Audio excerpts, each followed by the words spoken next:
Imagine your perfect life.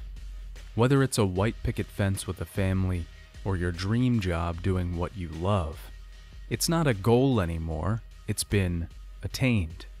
You no longer think to the future, you've allowed yourself to live in the present, to enjoy what you have and not yearn for what's to come. You are at peace, happy. But in one instant, it's gone. It hasn't just disappeared, but it's been ripped from your hands, screaming, begging. What would you do? Would you lash out, starting a vengeful quest to find the people that have wronged you? Would you sit in pity and lament what once was? Would you move on and try to find solace once again in another font of happiness?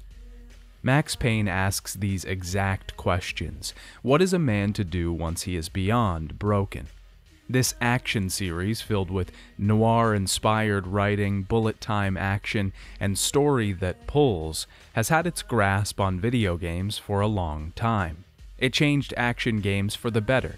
Games like Dead to Rights took direct inspiration from it at the time, and you could make the argument that games like Superhot have even more recently taken inspiration from it. The ripples and waves of its effect on the genre are still seen today, and the series itself got the ending it deserved. It's one of the rare occurrences where a series got its ending, wasn't cut short, and hasn't been dragged out of the muck again and beaten bloody with reboots, sequels, and remasters. But does it need those things? Does Max Payne need a return?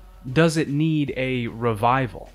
I'm going to dive deep today to try and explore this. I want to figure out what the true nature of these games is. I'm going to be analyzing the story and the gameplay of each game in the series. Let me tell you, I was not ready for the veritable treasure trove of narrative themes and punches that this game has to offer. Like I said before, the game mechanics that Max Payne introduced changed gaming quite a bit, but its story and characters hit quite like no other. These games are incredibly quotable, and the themes resonate with you long after you've set down the controller. I'm going to be talking about the three main games primarily. I also brought a friend along to talk about the movie. I played these games mostly on PC to little fuss. I was actually surprised at how well the original games worked in 2020. Coming off the back of the Legacy of Kain PC ports, these games were a treat. This video is going to be pretty long, again, just like my last one, and I've also included chapters below so that you can skip around and see the content that you'd like. I will say, however, this video does have a narrative theme, so you are going to miss out on some things if you watch just Max Payne 3, for example. Spoiler warning for all three Max Payne games and the movie, because I'm going to be diving deep and talking about every aspect of these games. If you haven't played these games, I'd highly recommend doing so, as they are dirt cheap on Steam and are wonderful. Hey Dad, it's me, future son here. I just want to interrupt for one moment, one more message before we get to the video, I promise. So this video has been done for about 2 weeks now. But YouTube copyright will not let me upload it. There's going to be a lot of things in the video, weird edits and pitch shifted audio, that we had to do to be able to get it onto YouTube at all. Not even just monetization, just straight up uploading the video to YouTube. I think that the original cut of the video comes across way better, and the narrative themes come through a lot more. We had to cut, clip, and put effects on things just to be able to get it onto YouTube. In particular, the Max Payne movie section was a big hitter for us. It just kept getting flagged over and over. Also, there's an integral part at the end of the Max Payne 2 section that uses a song from Max Payne 2. It kept getting flagged for that song as well, so I had to really, butcher the song, and a lot of the narrative themes of Max Payne 2 and this video surround that song, so it's not how I originally intended. If you are interested in seeing the uncut version, it's over on the Patreon for the entry-level tier. I completely understand if you don't want to watch the uncut version or you don't want to go subscribe to the Patreon, that's totally fine. And the version that's on YouTube is entirely watchable. It just doesn't hit as hard as the original cut. So if you want to go see the Zack Snyder cut of this Max Payne video, go over to the Patreon, link in the description, and subscribe. If not, continue watching here, and I'm going to pass it back off to past son. Bye, Dad. Hi, Dad. It's me, your favorite son. And today, I want to talk about Max Payne. Max Payne was an action-adventure video game developed by Remedy Entertainment and published by Gathering of Developers. Remedy wanted to make a third-person action game inspired at first by the 1995 top-down game Loaded, and then by the success of Tomb Raider. In the 90s, third-person action-adventure games weren't really a thing like they are now. Only Tomb Raider had really started to see success in that genre. Sure, we could go deep and talk about Gun Gauge or Take No Prisoners, but real mainstream appeal hadn't been found yet. The team wanted to make something new, something that felt like you were in the shoes of a noir action star. The starting point for the narrative was the archetypal, hard-boiled cop placed within a deeper, more psychological story. Oh, don't be foolish. You know what it is. I know where it is. That's why I'm here. Where's it? Where is it? The game was built around this main character and was meant to be the focal point of the entire narrative.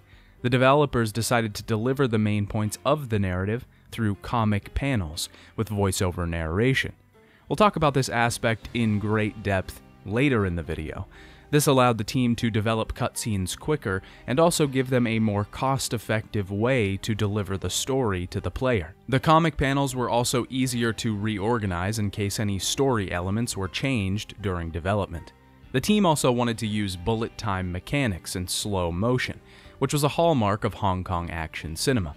Sam Lake was the writer, director, and producer of the game, but he also is Max Payne.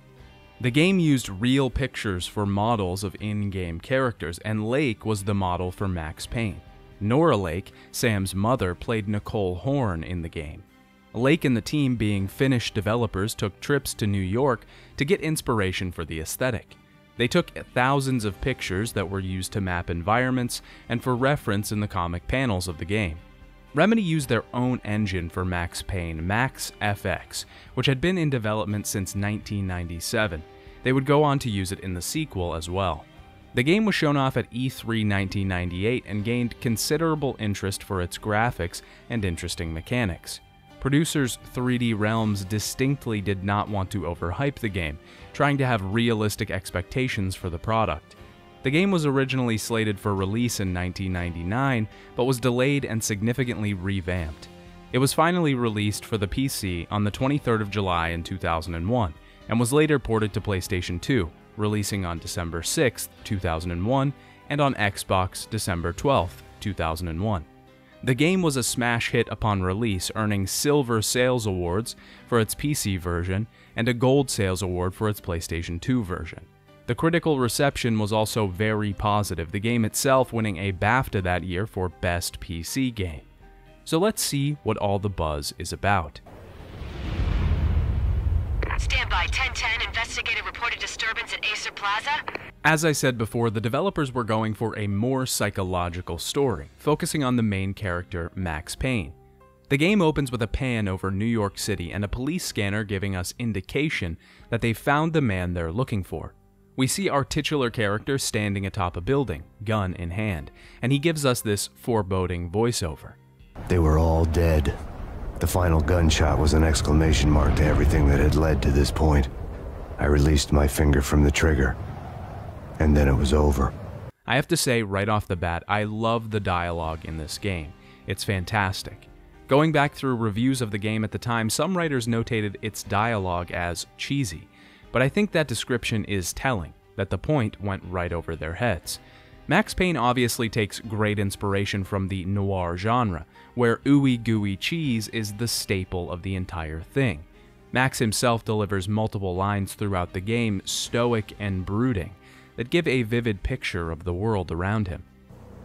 I came in from the cold and the dark. Outside the city was a cruel monster. James McCaffrey, the voice of Max Payne, does a wonderful job embodying the character and just cements the man in my mind as a grizzled, beaten and broken New York City detective. After we see Max on the rooftop, the game jumps back 3 days, signifying that we've just seen the end. But Max is going to tell it to us from the beginning. He describes his life, the white picket fence and the American dream. We see Max talking to one of his coworkers. He's going to give up smoking because it's bad for his newly born baby. Max goes home and we get our first playable section. Max's family is missing and he walks through the house, seeing splatters of blood on the walls, clear signs of invasion. He sees a syringe spray painted on the wall, and when he calls 911, the operator, a woman, says that no help will be coming for him. When he gets upstairs, he kills the attackers and sees his newborn baby and wife murdered at the hands of the assailants. I think this moment hits incredibly hard, and having us play this section rather than just showing it to us through cutscenes is a fantastic choice. It puts us in Max's shoes for the event. It lets us feel through the character. I also think this moment is particularly dark. Showing a dead newborn baby in a video game is wild, and it makes me realize that probably wouldn't be able to happen today, at least not as graphic of a portrayal as this game has. This is the catalyst for everything Max will do moving forward. It's the genesis of his character. Seeing his smiling face as he leaves the precinct, hope in his eyes, and seeing those same eyes turn to despair is heartbreaking. Like I said in the development section, this game used real models for its comic panels and character models. This choice was interesting, and for the time, I think it made sense. This allowed the characters to have a bit more personality. Max Payne's face has to be one of the most iconic ones in video games. I do think that some of it can pull you out of the story a little bit, though. In the comic panels, the faces are always drawn in movement, and it gives a little bit of the uncanny valley effect. I still think stylistically it's a really interesting choice, and means that the game feels unique. It doesn't feel like it's pulling from anything else or copying anything. Even playing it today feels like it has its own brand. There's a slight feeling of like high school play dress up with some of the character looks though, like this guy in particular. But I feel like this adds some level of charm to the game. You can tell that they were having fun with things, and there's a level of self-awareness that comes along with the kitsch. Now we jump forward 3 years, not quite to the present, but almost. Max already killed the people responsible for his child and wife's death. Sort of. The killers were high on a designer drug called Valkyr, or V. Max is now on a quest to stop the source of that drug. He doesn't want to just end the lives of those who killed his family, he wants to end the lives of everyone responsible. After the murder, Max transferred to the DEA. 2 months before this time, he had a break in the Valkyr case. Jack Lupino started trafficking Valkyr, and Max is going undercover to infiltrate the Punchinello crime family. Max gets a call from Bibi, one of his contacts at the DEA, and he's told that he needs to meet with Alex, his only other contact. These are the only 2 people that know Max is undercover. As I talked about before, Max speaks in poetry. He's got this cadence to his speech when he's describing things, like he's ripped straight from the pages of a crime novel. But I think the other impressive thing with the writing in this game is that it's efficient. There's nothing in this script that's useless. No words are wasted here. Everything said is something that you need to know. Blink and you'll miss something. I really like this because it fits the story. There's urgency here. Max has a goal and a job to do. He wants to get the people responsible. He wants to bring justice. With this, we get our first level of the game. Max Payne is split into chapters and parts, 3 parts across 23 chapters. Our first part is titled, fittingly, The American Dream. Max Payne plays surprisingly well, but being a 20-year-old game, it does have some issues, which we'll get into. It's a pretty straightforward third-person action-adventure game. Left-click to shoot, you can swap among many different weapons, but where it gets interesting is the bullet time. See, Max Payne introduced bullet time to the gaming scene. It's something we see a lot of now, or some form of slow-mo shooting. In the modern day, you can find this anywhere from Red Dead 2 to Superhot, but it all started here. You can turn on bullet time and just slow down time, but you can also do a shoot dodge, which will cause you to jump and be able to shoot in midair. The game plays surprisingly well still, and these mechanics still work great. I feel like Max Payne takes a little bit for the machine of its gameplay to get going, but once it does, it's fantastic. Max heads through Roscoe Street Station, and he finds a murdered transit police member, trying to quickly make his way to his contact, Alex. Max crashes an out-of-use train into a broken wall and makes his way to an abandoned part of the station. To continue through most levels in Max Payne, you have to solve puzzles. The puzzles are pretty simple and don't provide a ton of challenge, but they're good for this application. Sometimes you might have to guide a crane in a specific way to open a path across the docks, or shoot the tire stop out from under a truck to turn an automatic bridge on. Max makes his way through the abandoned station and stumbles upon an in-progress bank robbery. He finds out that the thieves were looking for Aesir Corporation bonds. Aesir is a very important company in the world of Max Payne, a success story of a billion-dollar pharmaceutical company, stock prices high, and money flowing. Max eventually finds Alex and he tells his contact about the robbery and that it's Lupino's doing. Before he can finish his thought, Alex is murdered on the other side of the bars. Max thinks that Alex was killed because he got too close to one of Jack Lupino's misdeeds. This is an important point in Max's story and will become a common trend. Obviously, Max is haunted by the death of his family, and we'll see that become very prevalent later. But Max specifically says that Alex was the only one who had kept him sane for the past 3 years. Alex was one of 2 contacts, 2 people that knew about Max's undercover work. Being dead, Max had to put his sole trust into the other contact, BB. Plus, I'm sure the death of a friend, not being able to stop it, doesn't serve to help stop the cracks in an already broken man. Max is framed for Alex's death, but that doesn't stop him as he heads to Lupino's apartment complex. Through this building, Lupino runs his business: sex, drugs, and contract killings. Max came looking for Lupino, but is met with 2 of his goons, the Finito brothers. This is our first boss fight of the game. Well, sort of. Max Payne kind of has boss fights, but not really. Bosses are just normal enemies with a little more health. They usually require a chase, and when you get to them, you have to pump them full of lead before they go down. I'm not really sure I'd like to change anything here, as I think putting a health bar over mob boss heads would serve to take me out of everything a little bit. Either way, the Finito brothers go down quick. Max finds a letter to Vinny Gognitti, Lupino's right-hand man. Vinny is to meet with Rico Muerte for a deal at his hotel. Max heads to Muerte's room and we get our first fix of the world building this game has to offer. When Max finds something worth looking at, a little exclamation point will pop over his head. Sometimes this is necessary to move the story and the game forward. Near the end of the game, there's a computer you have to interact with, and if you don't, the door to move forward won't open. But a lot of the time, this stuff is optional. These could be anything from the TVs or radios scattered throughout the city, telling you about what's going on in the overworld, or what the public perception of your situation is. In Max Payne, there's a disconnect from what's actually going on and what's reported to the masses. This will become extremely prevalent later, but for now, it shows us that the truth is being obscured. Even in the house at the beginning of the game, it's optional to inspect the graffiti on the walls or answer the phone. I had skipped the tutorial on my first run-through of the game, and I didn't even know you could inspect things, so I just missed these 2 very important moments. Most of these optional things won't ruin the game for you, and they won't make the story unclear. They just provide some additional context to the world and who's behind these crimes that you're chasing. Captain Baseball Bat Boy is a comic strip that Max can find throughout New York City.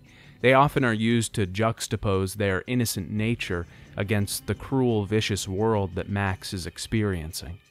The television Max finds shows that the NYPD are taking him as Alex's killer. We also get constant reminders of the worst winter storm in recorded history hitting New York City. This storm will be constantly updated on through our mostly optional inspections during the course of the game. It acts as sort of a natural reflection of Max's arc, the building of something large and the arrival of quiet peace. Max finds a letter in Muerte's room, noting that they hadn't found any evidence to link Valkyr back to Angelo Punchinello, the head of the Punchinello crime family. Every lead they had would dead end at Lupino. Collecting evidence had gotten old a few hundred bullets back. With the NYPD against him, now being framed for his only living friend's murder, Max isn't working an official investigation anymore. This is the quest of one man with a massive bone to pick. Max is alone, and he knows this. He truly has nothing to lose and is far past the point of no return. I know I'm probably throwing a ton of names in your face right now, and that's because the beginning part of this game does just that. Like I said, the script is efficient and it wastes no time setting up the main players on the stage. Don't worry, because a lot of these names will be dead very soon and you won't have to worry about remembering them anymore. Max finds Rico Muerte getting top and kills him. Max finds a switchboard and hears Gognitti's goons talking to Gognitti himself, and Payne utters this beautiful line. The word was out. A deadly virus released into the city's corrupt circulatory system. Something wicked this way comes. Max Payne at large. I'll be inserting a bit of Max's poetic waxing as we move throughout the game, because some of these lines are just too good to miss. As Max makes his way to Lupino's hideout, it explodes, and driving away in a black car is Vlad, the head of the local Russian mob.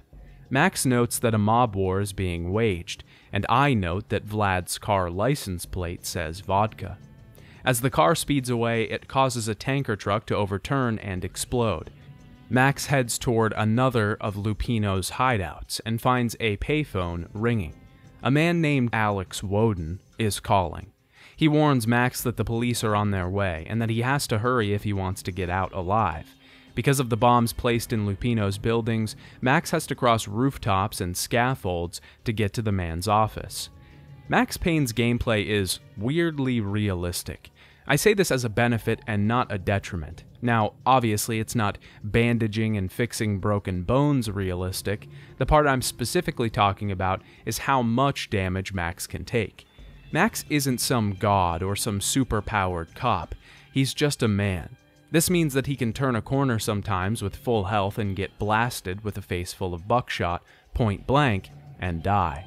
At first, I found this quite annoying, but every time I would get frustrated at having to redo a section of the game, it was rationalized in my head because it made sense. Max can regain health with painkillers, which can be sparse. They can be picked up from bodies around the world and found in medicine cabinets or on shelves. Another thing I really liked about the game was the rarity of painkillers, or rather their uselessness. What would normally happen when I played was I would kill a room full of guys, taking quite a bit of damage, and I would be out of painkillers at incredibly low health. Most of my playthrough was spent at very low health, and I think this adds to the immersion of the game. It makes me feel like Max is limping around New York City, infiltrating these mobs, barely making it out alive. He stops for just long enough to pop a few pills so that he can keep going, but he's in no condition to be doing this. He isn't immortal. He's just a man on a quest for the truth, for vengeance. Max tracks down Vinny Gognitti, and he runs, forcing us to chase him across the rooftops of New York City. Vinny jumps off of a building and onto a moving train, forcing Max to do the same. Max and Vinny both jump off of the train and the chase begins again. I actually liked these two levels a lot. It's Max Payne's level design on full display. You're going from ground level to rooftops to train to rooftops again, down to ground level streets through industrial areas. It truly feels like you're running across a living city. A living city with no people in it other than thugs and mob bosses, mind you, but this is explained away by the winter storm. Jim Bravura, the NYPD police chief, is in hot pursuit of Max and is appearing on the news to justify his crusade of the man. Max finally finds Gognitti and injures him. He interrogates him about Lupino, and Gognitti doesn't give him anything. As Max holds the gun to Vinny's head, he reflects. We see for the first time since their murder, Max actually commenting, or at least thinking about his family. Max is an anti-hero, kind of. An anti-hero is a character that lacks conventional heroic attributes. They're not bad, they're normally doing something good, but they don't do it in the way that most would. They take unconventional means, that they think justify the ends. Their redeeming qualities are what makes us fall for them, though. I talked about this in my last video, so I won't retread old ground, but Max's redeeming quality is our sympathy for him. As an audience, a player, a viewer of this story, we almost couldn't imagine what it would be like to live through what Max has had to. something so visceral and grotesque, having to witness your loved ones murdered, ripped from your life forever. You'd have PTSD for sure, and probably quite a rough go of things, even 3 years later, especially if it wasn't dealt with in the proper way. This makes us feel for Max because he had to experience something so horrible. We can understand his actions and make peace with them. He's also going after the veritable scum of the earth, crime bosses, drug traffickers, and thugs. So there's some justification here, but Max spares Vinny. I'll tell you, just don't hurt me no more. Lupino's at Ragnarok, the nightclub. Book me, take me in, hold me to the freaking jail, just don't hurt me. Your rights will be read at your funeral. He didn't ask for this situation. If Max could choose, he would be anywhere but here. But he didn't get the choice. It was thrust upon him.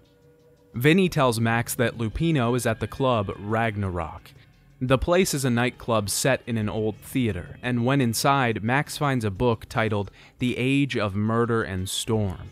On the back, he finds a blurb about Ragnarok, the Norse event, not the club. The blurb on the back mentioned Norse mythos and Ragnarok, the end of a Viking world with a terrible winter that covered the earth in ice, when vile crimes were rampant and all humanity lost. Max interprets this as being the present day, as if Ragnarok has already happened. I think Ragnarok is to come, and Max is its herald. The city is being covered in ice as we speak, and the gods are being taken down one by one. There are a ton of Norse references in this game, specifically Alex Balder, Max's DEA contact that was killed. In Norse mythology, Balder's death brought on Ragnarok itself. We'll get into the references a little more at the end of the game, but the whole theme is very subtle, and a lot of the references are easy to miss. Max also finds a room of occult books and some sort of satanic ritual. Eventually, Max finds Lupino's inner sanctum, his ritual room. He also finds a letter from Punchinello threatening Lupino if he doesn't shape up. He warns that he'll send the trio after him, who are Punchinello's 3 main henchmen. As we make our way to the top of Lupino's house of ritual, we can hear Lupino screaming incantations and the ramblings of a madman. We also hear Lupino declare himself as the famous YouTuber Mr. Beast, so that's cool. Lupino is the wolf. I'm Mr. Beast. Another mystery solved. But who was I to talk? A brooding underdog avenger alone against an empire of evil, out to right a grave injustice. Everything was subjective. There were only personal apocalypses. Nothing is a cliché when it's happening to you. Nothing is a cliché when it's happening to you. I could unpack that line for an hour, but I'll just let it sit. Eventually, Max finds Lupino. He's speaking in riddles and clearly influenced by something. I'm sure you could make some case here that Lupino has invited some sort of demonic presence with his hobbies, but I'm gonna go with the straight interpretation and say that Jack is hopped up on V. We fight Lupino after waves and waves of henchmen enemies, and he takes a bit of work to make him go down. After Max kills Lupino, a woman shows up, the femme fatale of the series, Mona Sachs. She is the twin of Lisa Punchinello, Angela Punchinello's wife. Mona tells Max that Angelo was the one that framed Max for killing Alex, and the two decide to join forces to take down Punchinello. She's after him for his abuse of her sister, his wife. But Max's trust is used against him, and Mona drugs Max, causing him to pass into a dream state. This is our first taste of what Max feels about the murder of his family. See, Max hasn't really talked about it yet, and why would he? He's a hard, grizzled detective. With a penchant for booze and pushing things down would only fit. No, he doesn't talk about those things. Maybe they creep into his head every once in a while, maybe they influence his decisions, but those ghosts haunt him every night. This is one of 2 playable dream sequences in the game, and it's kind of horrifying. You're running through the house again. This time, it's changed. The hallways are warped and distorted, dreamlike. They are longer and intertwining. The sounds of Max's dead child are crying and screaming in your ears. Max, no, please, Max. Why? I didn't mean to. I'm sorry. Max is forced to follow the trail of blood through the darkness to get to his daughter's overturned cradle. He walks down memory lane, seeing pictures of him and Alex working at the NYPD together. Eventually, he finds his wife's diary. Before she died, she was working at the district attorney's office. She talks about an army project called Valhalla, another connection to the Norse mythology theme. I tried to tell Max about it, but he was busy, that cute frown on his brow. Guess it's nothing, just a mix-up at the courier service. From now on, I would always find time for her. It was a hollow promise. Too little, too late. Max escapes his nightmare, only to wake up tied to a chair and being battered with a baseball bat. Max escapes his binds, and we're left with only a bat in the basement of Lupino's hotel. We have to sneak through this next area, avoiding the groups of enemies circling the building. Max makes his way through the hotel and finds out Mona was captured by Punchinello's trio, and he also finds out from a radio that his death is being assumed across the media. Max makes his escape from the hotel and is being tailed by none other than Vlad, the local Russian mob member trying to start a war between them and the Punchinello crime family. Vlad is not an enemy, surprisingly. It seems like everyone is an enemy. Vlad gives Max a job to find and kill Boris Dime, a previous member of Vlad's family, who's turned coat and allied with the Punchinellos. If Max does this, Vlad offers him all of the guns he wants. Max makes his way through the docks, looking for the stolen cargo ship that holds Boris Dime. He finds that Rico Muerte was coming to town to carry out a hit on someone, and finds an envelope with the word mayor written on it. I'm not sure if this means that Rico was supposed to kill the mayor, or someone for the mayor, or what.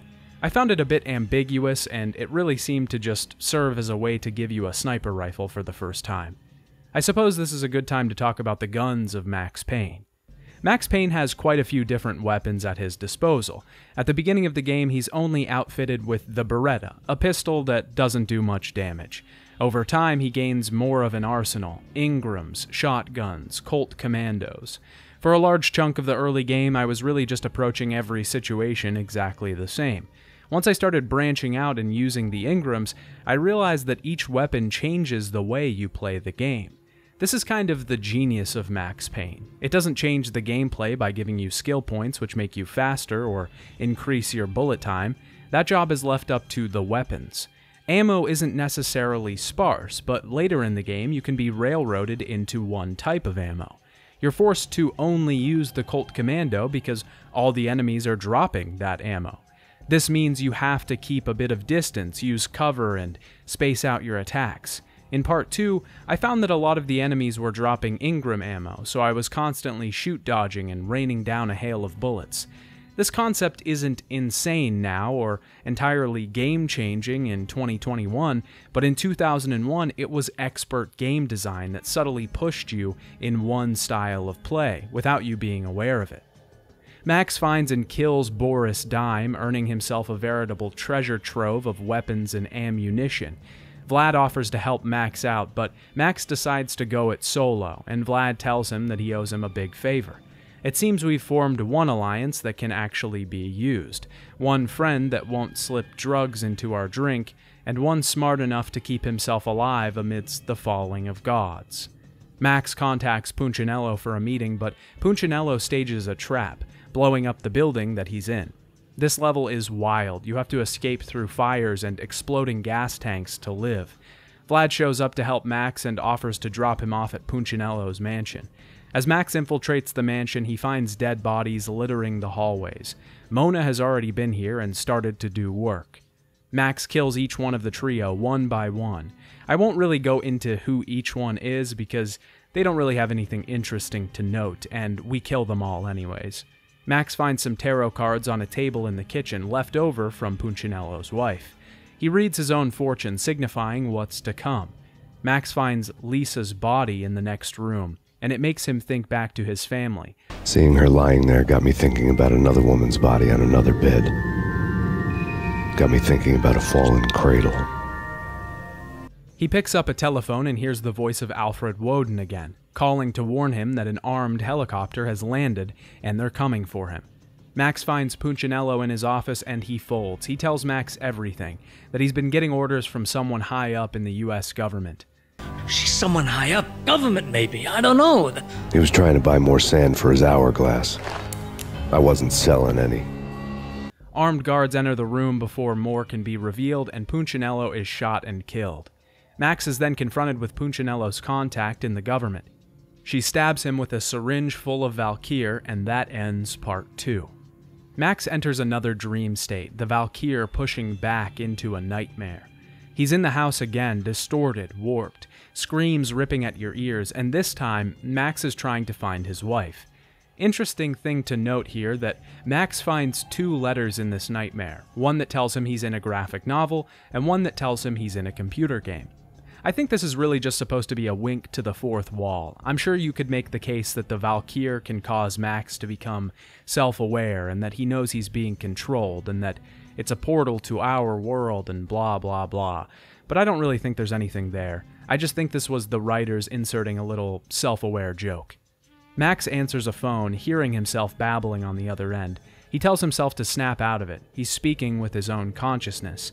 Eventually, Max finds his wife's body again. He remembers her telling him about the strange memo, the one about Valkyr. This time, he sees himself killing his wife. This scene right here explains everything Max feels about the incident. In his mind, he killed his wife and child. He has an overwhelming amount of survivor's guilt from the situation. He feels like because he wasn't there, because he didn't listen, they died. In the end, it doesn't really matter who pulled the trigger, because in his mind, Max did them in. Max wakes up in a puddle of his own vomit. He remembers that the government woman had said, "Take me to Cold Steel." He makes his way there, an industrial factory. Max finds documents and a walkie-talkie hinting towards military information. He's close to the truth. He even notes that he's taken on the role of the mythic detective. I had taken on the role of the mythic detective, Bogart as Marlowe, or as Sam Spade going after the Maltese Falcon to unravel all the mysteries. He finds an elevator that leads to a secret military base.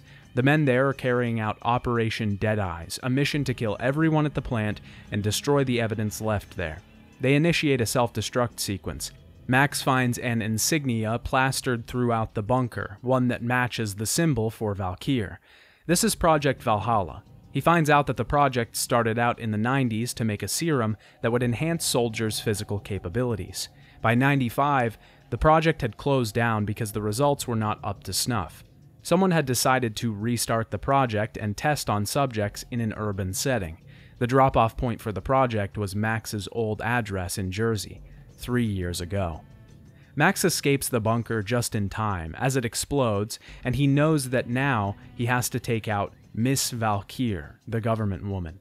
Max is left with no leads and sits at a diner when he gets a call from Bibi, his other contact in the DEA. Bibi wants to meet up, but Max knows it's a trap, that he'd been set up by him from the start. Bibi escapes in a car and sends some goons after Max to finish the job. Max finds a radio, and the public has now been again informed of Max Payne's status as living. Max makes his way down the parking garage and kills Bibi in a shootout. Woden gives Max one final call and tells him to come to the Asgard building, where he'll give Max the name of his enemy. When Max arrives, he meets Woden and the Inner Circle. Woden tells Max that the Circle was involved with the project during the Gulf War, and they want to blow the project open, but their hands are tied. They tell him that the government woman is Nicole Horn.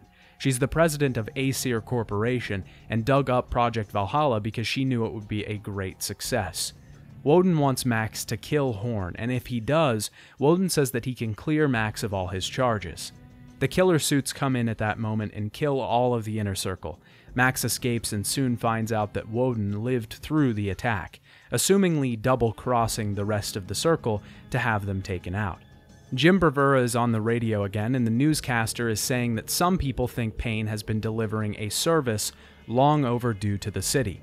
This shows that the public, or at least some of it, has started to view Max as a kind of vigilante, which he really is at this point. Bravura obviously doesn't agree with this. Max finds evidence that Horn has been blackmailing the Inner Circle into silence. This shows the exact reason why Woden's hands have been tied, and why Max is the only man for the job. the only man with nothing to lose. Max keeps the tape on Woden's sins and decides that it might be useful later. When Max leaves the Asgard building, he knows what he needs to do. He spends his time thinking around the city, because there's nothing left now. No truths that need resurfacing, no more evidence. He knows he needs to kill Horn, and he knows where she is, the Aesir building. The Aesir building is the headquarters of the Aesir Corporation, and it's outfitted with tons of high-tech security, which really just means tripwires and guys with grenade launchers. I'd like to talk about the music really quickly. Max Payne's soundtrack was composed by Katsuki Hataka and Kimo Kajatsu. The soundtrack jumps back and forth between slow, brooding, and background-thumping tracks. In particular, the theme itself, the graphic novel backing track, and the nightmare sequence music.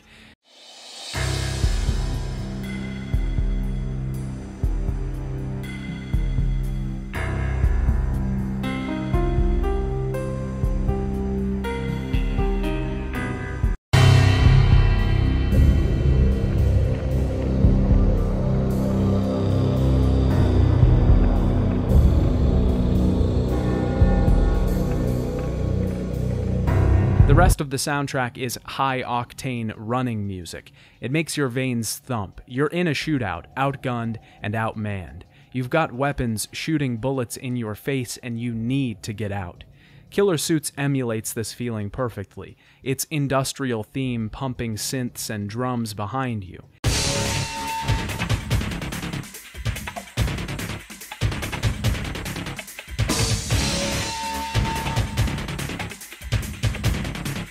These two motifs present you with a twin duality, the duality of the game itself, the duality of Payne himself, the action hero also haunted by the past. The man that portrays himself as a lone cold gun in the winter night, blasting and shooting his way through anything that gets in his way, but inside, he is a mess of emotions and regrets. Max makes his way through the stronghold, avoiding tripwire mines, and finds an elevator. Mona Sachs pops out of this elevator and reveals Horn hired her to take out Max, but she double-crosses Horn, and as this happens, is shot by an Aesir guard. She falls back into the elevator, but when the elevator comes back down, she's gone.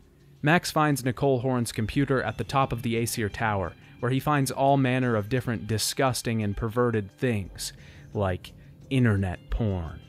Hacking through Horn's computer would have unearthed files of criminal plans, strategies for world domination, spy helicopter reports, illegal wiretap recordings, internet porno, all of the above. Take your pick. I really didn't care anymore. As he reconciles with the fact that his mission is about to be done, he thinks of his family one last time. He destroys the Yggdrasil network, the center of the Valhalla project, gaining him access to Horn's office. Nicole faces her foe, showing no regret once Payne arrives onto the scene. Then she runs.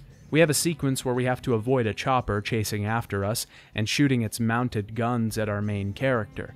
Max chases Nicole onto the roof. She's headed for a chopper, but the mast on the top of the building is about to fall, its wires snapping from the roof. You have 60 seconds to destroy the remaining wires and drop the mast onto the chopper.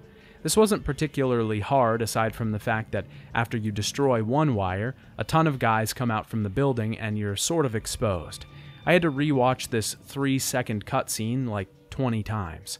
Eventually, you drop the mast onto the chopper and it smashes onto the city streets below. This was our final boss. Max's goal has been achieved. He's gotten revenge. But there's another motivation that we haven't talked about yet. Max surely does want revenge. That's obvious and clear as day. But he also doesn't want this to ever happen to anyone again. He wants to wipe Valkyr from the face of the earth, so that no man has to go through what he has gone through. No more dead kids or families, no more broken men tearing apart at the seams. He wants closure, and Max finds closure atop the roof of the Aesir Tower. The police swarm the place and Max is found on the roof, his finger off the trigger. We're back to where we started. Max is arrested, and before he's put into the car, he sees Alfred Woden in the crowd, giving him a big smile. He knows that Woden will clear him of his charges, and Max is just a bit closer to heaven. I can't say that Max has greatly changed since the start of the story. I think we'll see a lot more of that development in the later 2 games. Max is still the same Max. He's just achieved what he wanted to. He's completed his mission. He's won, and he's grinning. Max Payne is a little dated. I think that's pretty clear. Its graphics aren't anything to write home about in 2021, but it still works. Its main gameplay tricks and themes still come off today like they were supposed to in 2001. I think its story beats and its deconstruction of a character are amazing. They boil down the tropes and cinematic elements of the noir genre and put them all on display in their perfect form. I actually watched the Maltese Falcon before writing the script for this video, and Bogart's character is in a similar position to Max, wrapped up in a web of lies, corruption, and intrigue, with not a person in the world he can trust. I wanted to use this bit to point out some more of the Norse themes in the game that I didn't talk about before. I think the entire thing is Ragnarok, which I stated was brought on by Alex Balder's death. Project Valhalla obviously being a reference to the Norse afterlife, and Valkyr being reference to Valkyries. The Yggdrasil network is a reference to Yggdrasil, the world tree, which connects or holds all of the Norse realms. In Max Payne, it connects the project itself. Aesir itself is a reference to Norse mythology, as the Aesir is the pantheon of Norse gods. The Asgard building is a reference to the realm of Asgard. My favorite one is Alfred Woden, who has one eye himself and controls the entire situation in Max Payne. He's a player behind the scenes and is kind of the shadow in the background. This is a reference to Odin, who also has one eye, and a name pretty similar to Alfred's last. Jack Lupino calling himself Mr. Beast and the Big Bad Wolf could be a reference to Fenrir, and one theory I've heard is that Nicole Horn is a reference to Gjallarhorn, the horn that signifies the start of Ragnarok.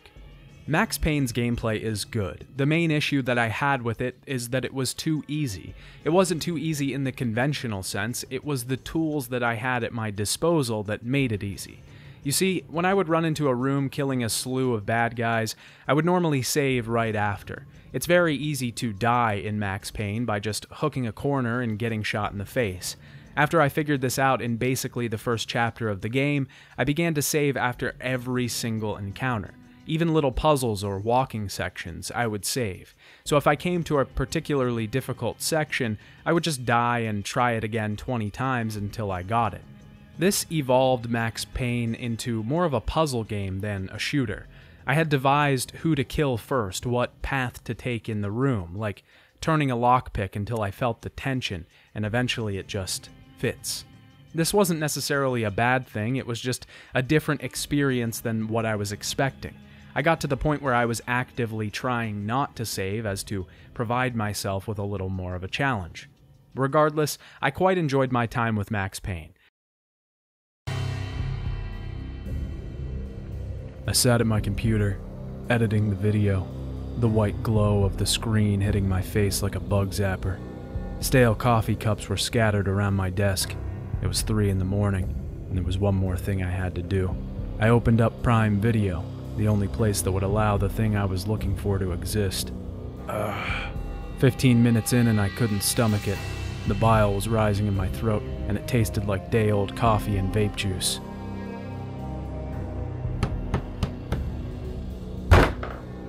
I heard you needed help on a video. I knew that face. Crawled from the depths of YouTube. A man on a mission. A man with words ready to be spoken. Suit yourself. I'm out of here.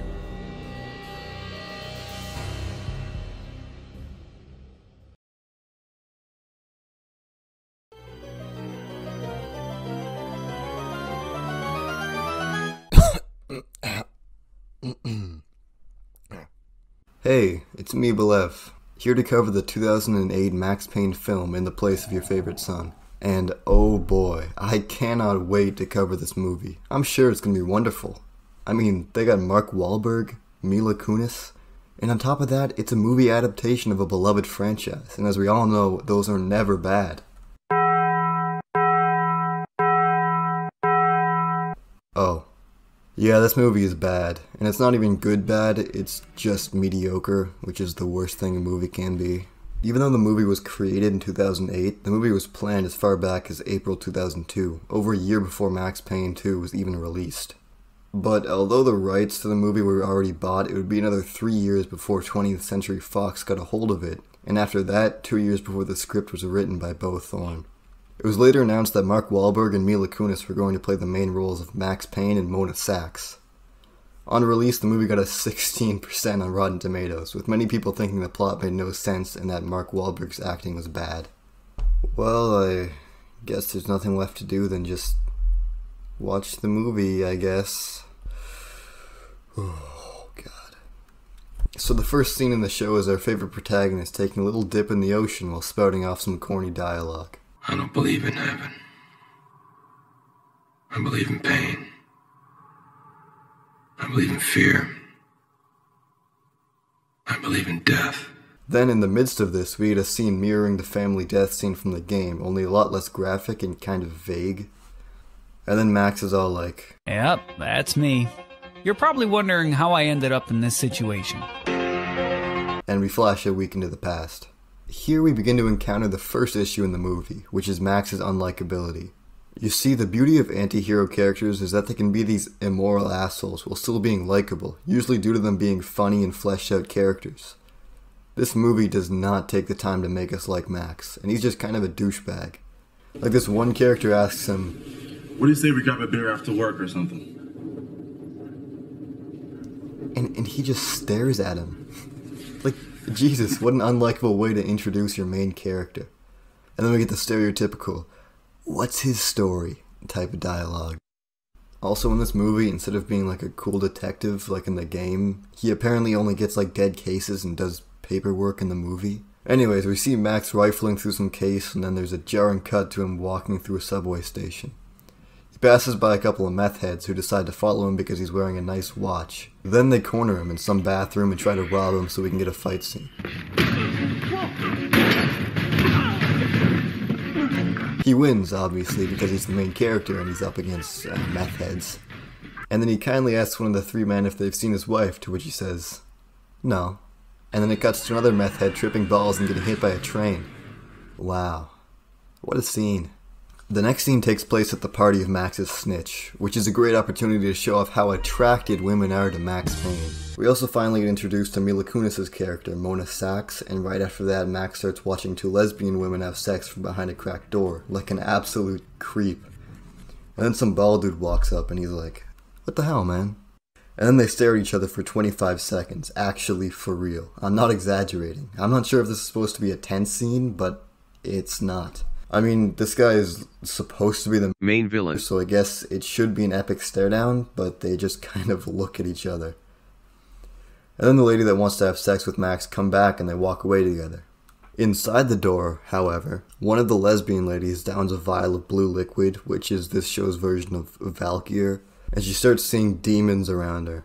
And this brings up a very important question, which is, why the fuck does anybody do this drug? The only thing we ever see it do is make people see demons, and then they usually flip out and usually die. Why is this a popular street drug? It doesn't even seem like the demon thing happens some of the time, because every single time we see someone do this stuff, they just start freaking out over demons. Now, if you can't tell, this movie vaguely follows the events of the first Max Payne game, but only vaguely. They change the order of things and add some more events in between. Hey, you know what time it is? Sex scene time. Alright. Oh, never mind. Hey, you know what time it is? Drugged up death scene time. Alright.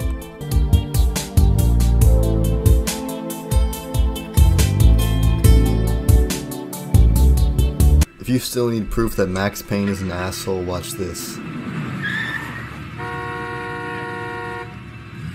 What a cock. Anyways, we get introduced to Alex Balder, who's Max's old partner, and he informs us that the girl who was trying to have sex with him died with his wallet on her. And this movie is just riddled with scenes of that bald guy just standing on roofs, staring down menacingly, like, we get it, he's evil. But after that, we get this horribly acted scene. What's that supposed to mean? It means that with your follow-through on unsolved murders, I don't have much hope for that girl in the alley. Is that what you think? That I didn't work Michelle's case? I did everything. Everything! He's still out there somewhere. One of them is still out there. That's everything. All right? We're done here. I mean, Jesus, maybe get a few more takes than that. Hey, look, it's the stereotypical "I found a link" scene.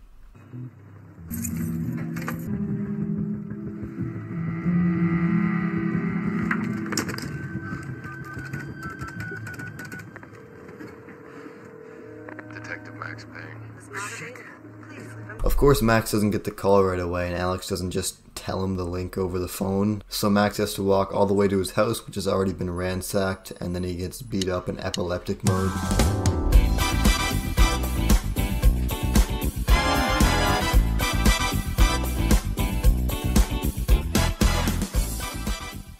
He wakes up in a hospital with no scars or broken bones miraculously, and some old detective guy is like, "Alex is dead." The guy's name is B.B. Hensley, and together they go and hang out at some Acer building, which leads into a complaint I have.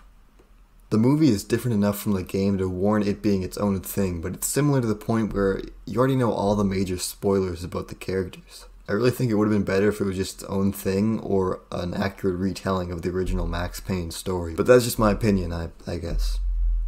Anyhow, back to the movie. Max Payne is attending Alex's funeral and he gets slapped by his wife because reasons? And then she states, "What has Max Payne done except for bring misery to everyone who ever cared for him?" Which makes no sense. I mean, I get that you're trying to paint the edgy cop guy character thing, but Max hasn't done anything that bad other than be kind of an asshole to people. Back to the movie. Is that fucking Ludacris? Ludacris is in this movie? What? Yeah, I guess he plays Jim Bravura in this, and I mean, he's not bad. Anyways, Ludacris grills Mark Wahlberg in his office because some girl died with his wallet on her, but then the scene just kind of ends because he walks off. Okay, do you notice how pointless this summary seems? Do you see how nothing goes anywhere? That's how it feels to watch this movie. It's like a normal film has a linear progression, and this one just kind of goes like... So Max then casually decides to stroll into Alex's office and experiences what it's like to walk down the street in New York. Where do you think you're going, asshole? The detective in that office was killed. Get back here, asshole! Where did you going? He then rifles through his stuff and discovers that the people that killed his wife and the lady had the same tattoo. Crazy. And also, I guess it's implied that he jumped out the window after this, so I guess Max is secretly Spider-Man. After that, he decides it would be worthwhile to have a shootout with an alleyway, but then this lady decides to rudely interrupt. It's Mona Sachs again, and she thinks Max killed her sister. Also, this character was her sister. She whips him a couple times, and he's like, "I didn't do it." And she's all like, "Oh, okay." They want to find some guy called Owen Green, and of course he's standing on top of a massive crack house tripping balls off Valkyr. They try to calm him down by pointing a gun in his face and asking about Mona's sister. Which, surprisingly, does not work. Now, if I can give this movie credit for one thing, it's this scene.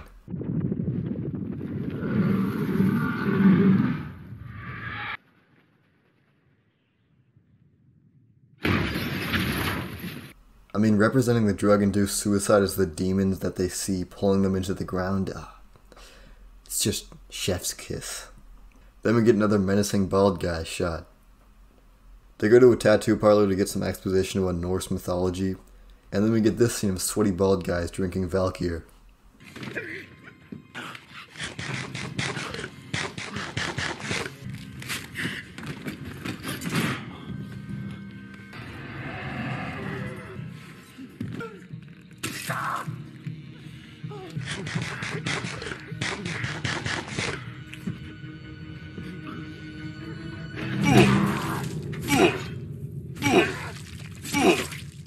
It's really hard for me to decide which scenes to tell you about because a lot of them feel like they just don't really serve much of a purpose.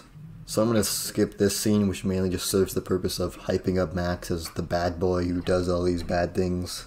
And I'll also skip the scene where he looks at paper.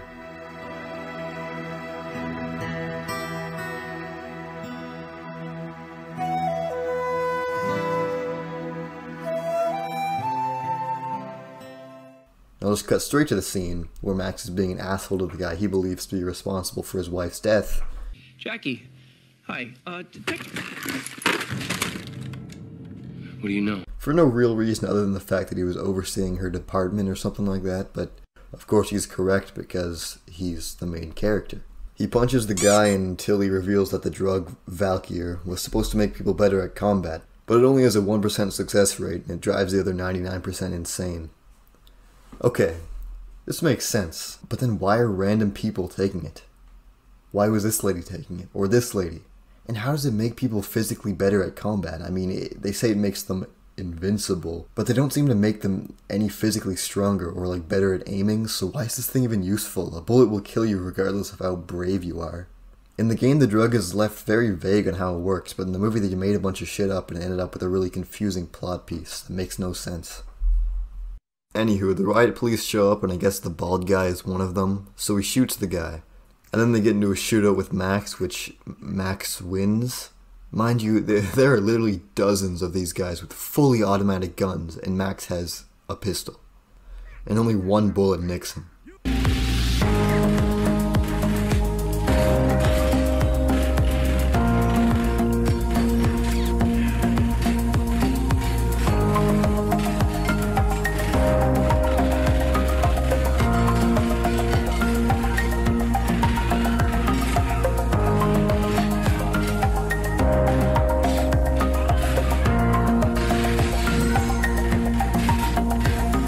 This movie really takes the bad guy aiming trope to the extreme. Max gets away, but then Ludacris comes in and he's all like, "Oh, bitch, get out the way, bitch, get out the way."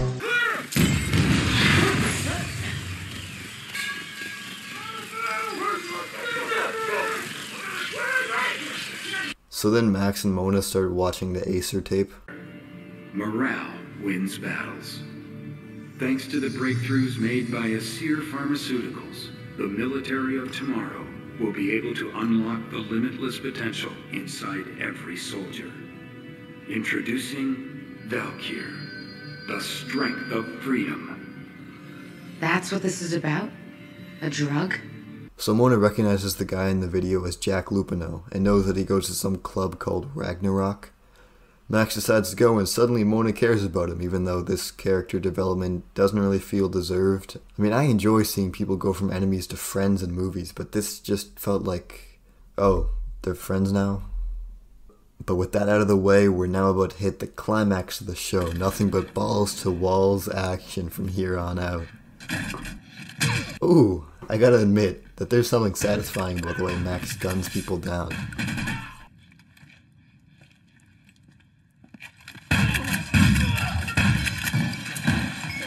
And then we get this scene, which references bullet time from the game with the slow-mo.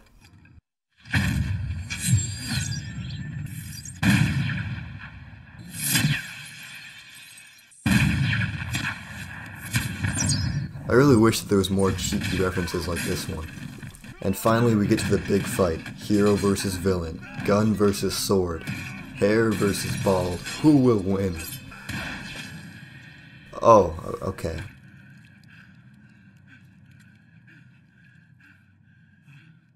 Well, I guess BB saved him. Wait, what was the plot of the first game again? What are you doing here? Oh. So anyways, BB, evil villain, monologues to him about how he killed Max's wife. My father was a drinker and a fiend. And then you get this really stupid scene.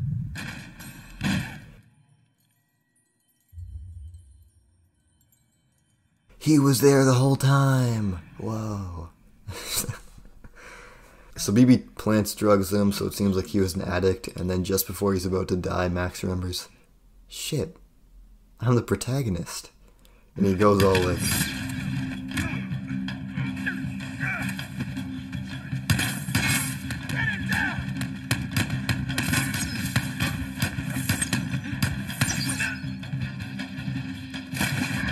call back to the first scene. You guys remember this?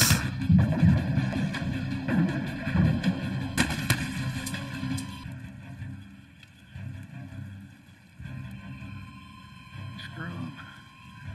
He'll freeze to death.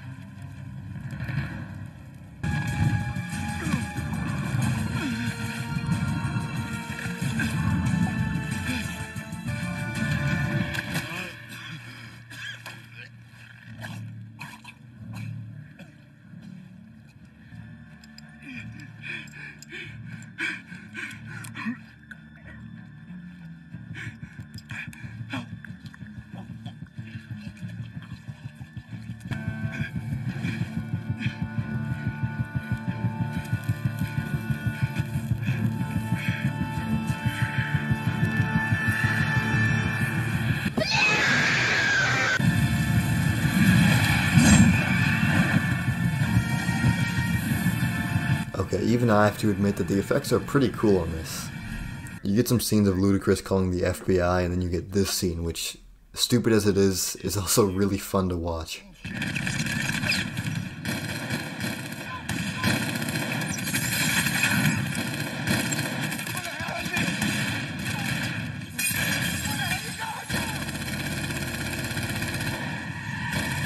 From this part of the movie, it's just really a lot of gunning down and special effects, which I'm totally okay with.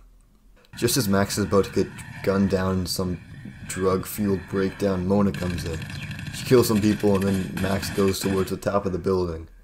Then this fucking guy just blows the building up, which doesn't really seem to affect Max. In fact, nothing seems to affect him, not even dozens of bullets into his chest. He just seems to shrug it off like a bad cramp. I mean, I guess that's what Valkyr does. Probably should have just shot him in the head. Hey look, another bullet time reference.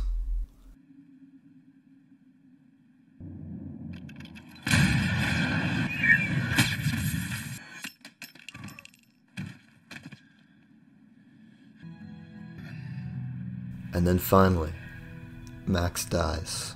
Wait, no, he's actually good. I guess they wanted a sequel or something. Wonder where that went. Hey, have you guys ever heard of the infinite monkey theorem? Well, the basic idea is that if you put a bunch of monkeys in a room with a typewriter and give them an infinite amount of time, they'll eventually come up with any piece of literature, even a Shakespearean masterpiece.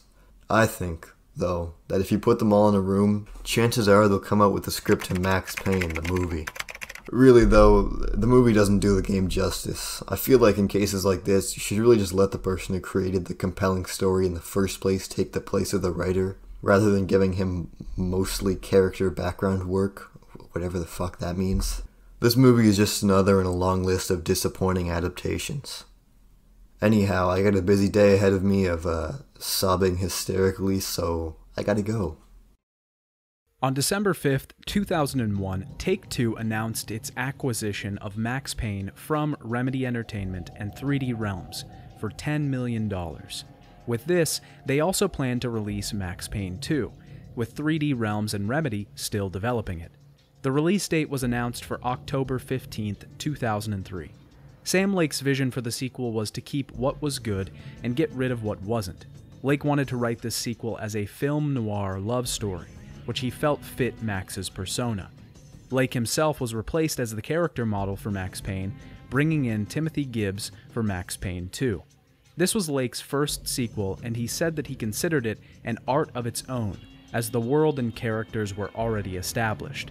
The screenplay itself ended up being 3 times longer than the one for Max Payne. Remedy wanted a more complex story, which they predicted would add to the replay value of the game. The comic panels are back, albeit a little different, which we'll get into in a bit, and the engine itself was upgraded. The graphics in Max Payne 2 are a huge step up from the first title. The character models are smoothed out, and the shaders, reflection, and effects are taken up a notch. The game also utilizes the Havoc physics engine, which was vital to create Max's combat sequences. The physics engine added realism to the game, which the team wanted to create a movie-like feel.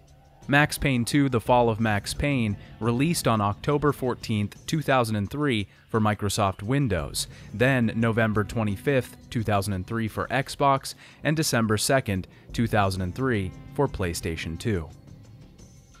Max Payne 2 opens up at The Manor. Now, where is the Manor? We don't know yet. When is now? You'll find out.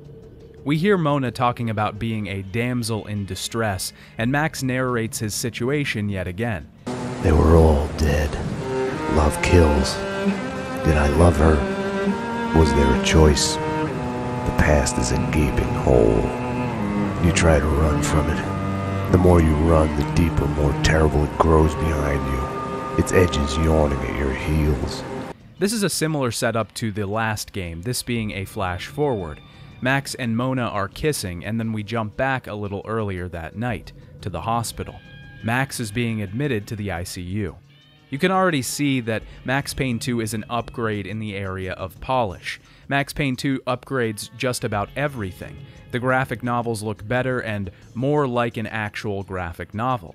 The game plays a lot better, which we'll get into shortly. There are more in-game cutscenes, the score's been upgraded, the voice acting is of a higher caliber. Everything that Max Payne did, Max Payne 2 does just a bit better. Max wakes up in the hospital, bandaged and broken. He's killed someone, a woman, but we don't know who yet. Max makes his way around the hospital, killing a few armed men that are attacking him. He sees visions of him and Mona making love, and he takes an elevator down to the first floor. There he finds Jim Bravura, but as he scolds Max, Bravura is shot by another armed man. The first floor explodes, and Max escapes through a hole in the elevator shaft. Max eventually finds the body of a woman he calls Winterson. This is the woman he killed. And then we go back one more time, to last night. Before we hop to the past, Max talks about something that's really important.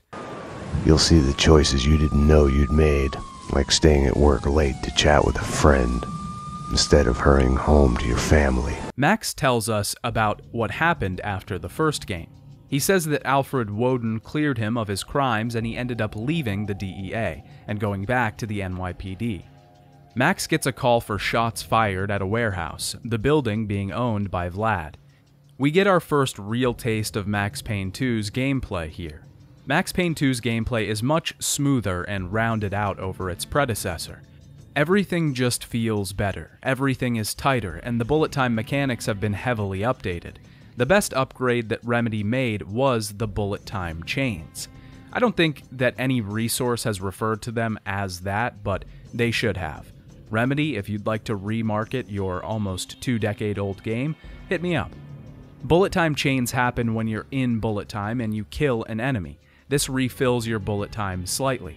Remedy described this as Max entering the zone a little deeper. This allows you to stay in a state of slow-mo for much longer, running through big sections of enemies, taking them out with precision and efficiency. It makes the game flow much better and naturally solved the issue of saving that I had with the last game. Because the flow of the game was better, no single room felt like a puzzle. Each level was just that, a level. It was a continuous story that Max made his way through, most of the time without stopping. Max also has a sick new reload animation when he's in bullet time. Max shows up to the warehouse and hears gunshots inside, and a woman screams. He makes his way through the warehouse and finds a cleaning company has been hired to clean up some mess. Very quickly, he realizes that the cleaning company are thugs, masquerading as janitors. He pushes through the building, killing the cleaner criminals, and finds the woman who works at the warehouse, Annie. She's a gun maker, and the warehouse acts as her workshop. Max isn't fast enough, though, and Annie ends up dead, with Max escaping alone. On his way out, he sees Mona escaping into an elevator. He tries to chase her out, but he doesn't find her. His partner, Detective Winterson, shows up as the rest of the cleaners escape in a van.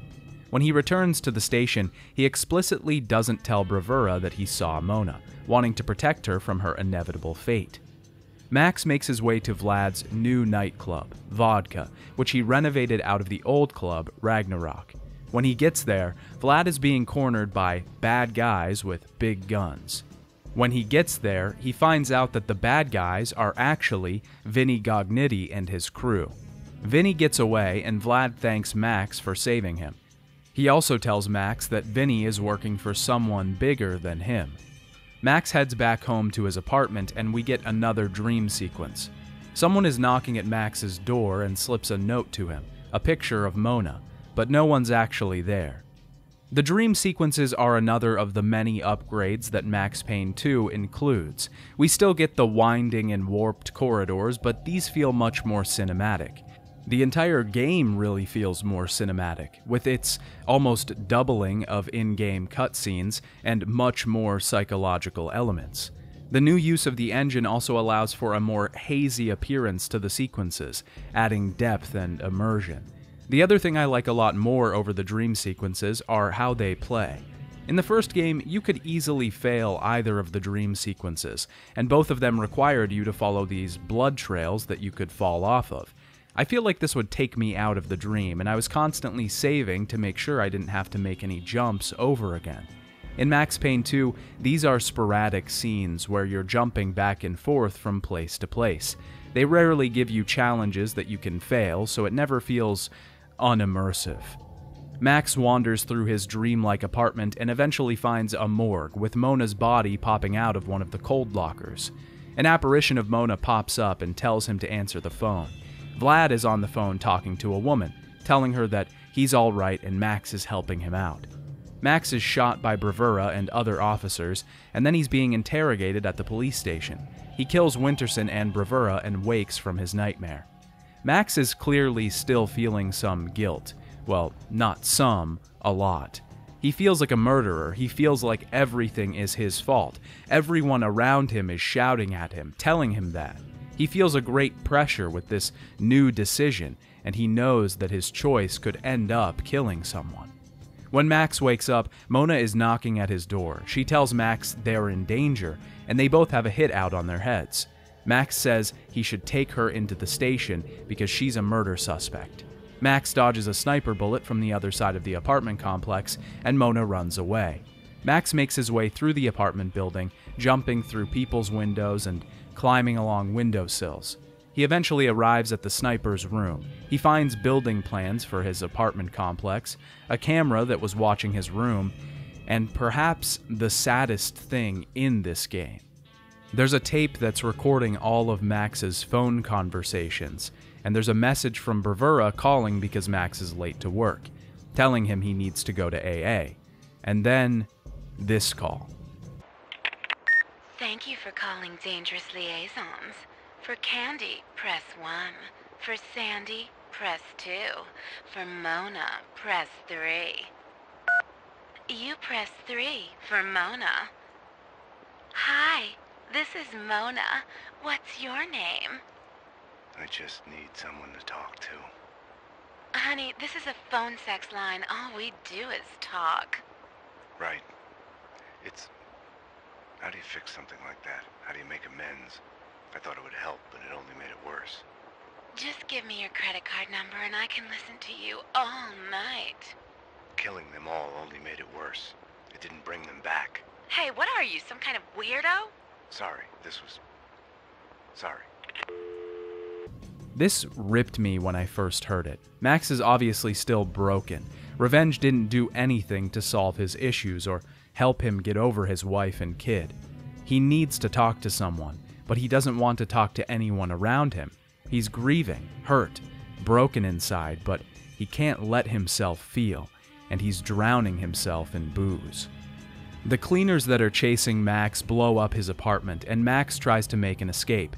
As Max makes his way through the building, he gathers two allies, that of a homeless man and a hooker, who help him to take out the cleaners. Max makes it out of the burning, crumbling building, and the remaining cleaners get away again. Max is back at the NYPD talking to Bravura, but he still doesn't tell him about Mona. She calls him at the station, and Winterson is getting suspicious.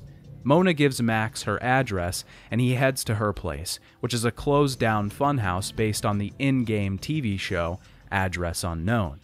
Let's talk about television in Max Payne for a moment.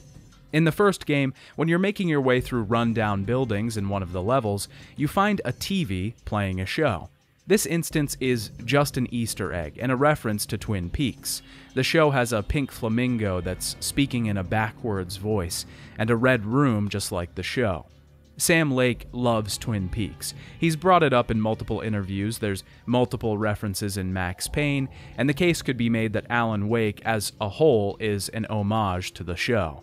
In Max Payne 2, you encounter many TV shows playing in the background of apartment buildings and empty hospital waiting rooms. There's Lords and Ladies, the Captain Baseball Bat Boy Show, and Dick Justice. One of the TV shows that plays constantly is called Address Unknown. It's the same show from the first game with the same pink flamingo. The main character is thought to be insane and wanders around Noir York City, a fictional version of New York City. He's framed for murder by a man named John Mira, his double. He's constantly taunted by the killer and eventually gets taken to a psychiatric hospital. Max Payne 2 evolves this show from just a mere Easter egg reference to a full-on reflection of Max's psychosis. Max, later in the game, will see himself in mirrors and realize that mirrors are more fun than television.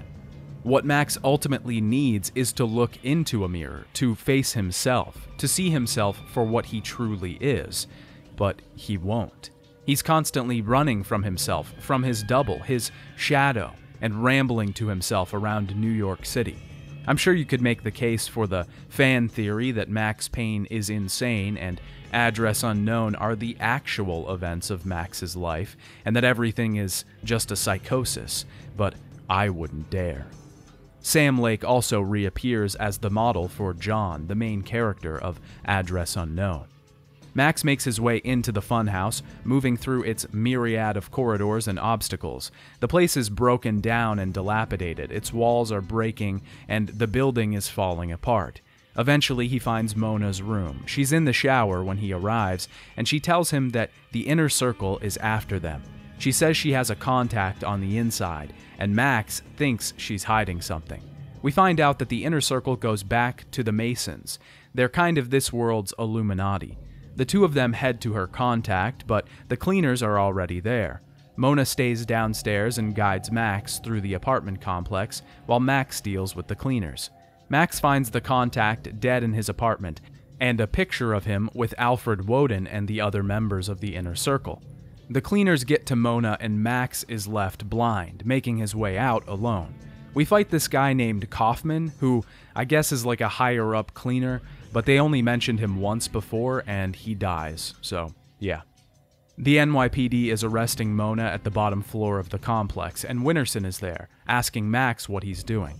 I'll be honest, I really don't care for Winterson's performance. What are you doing?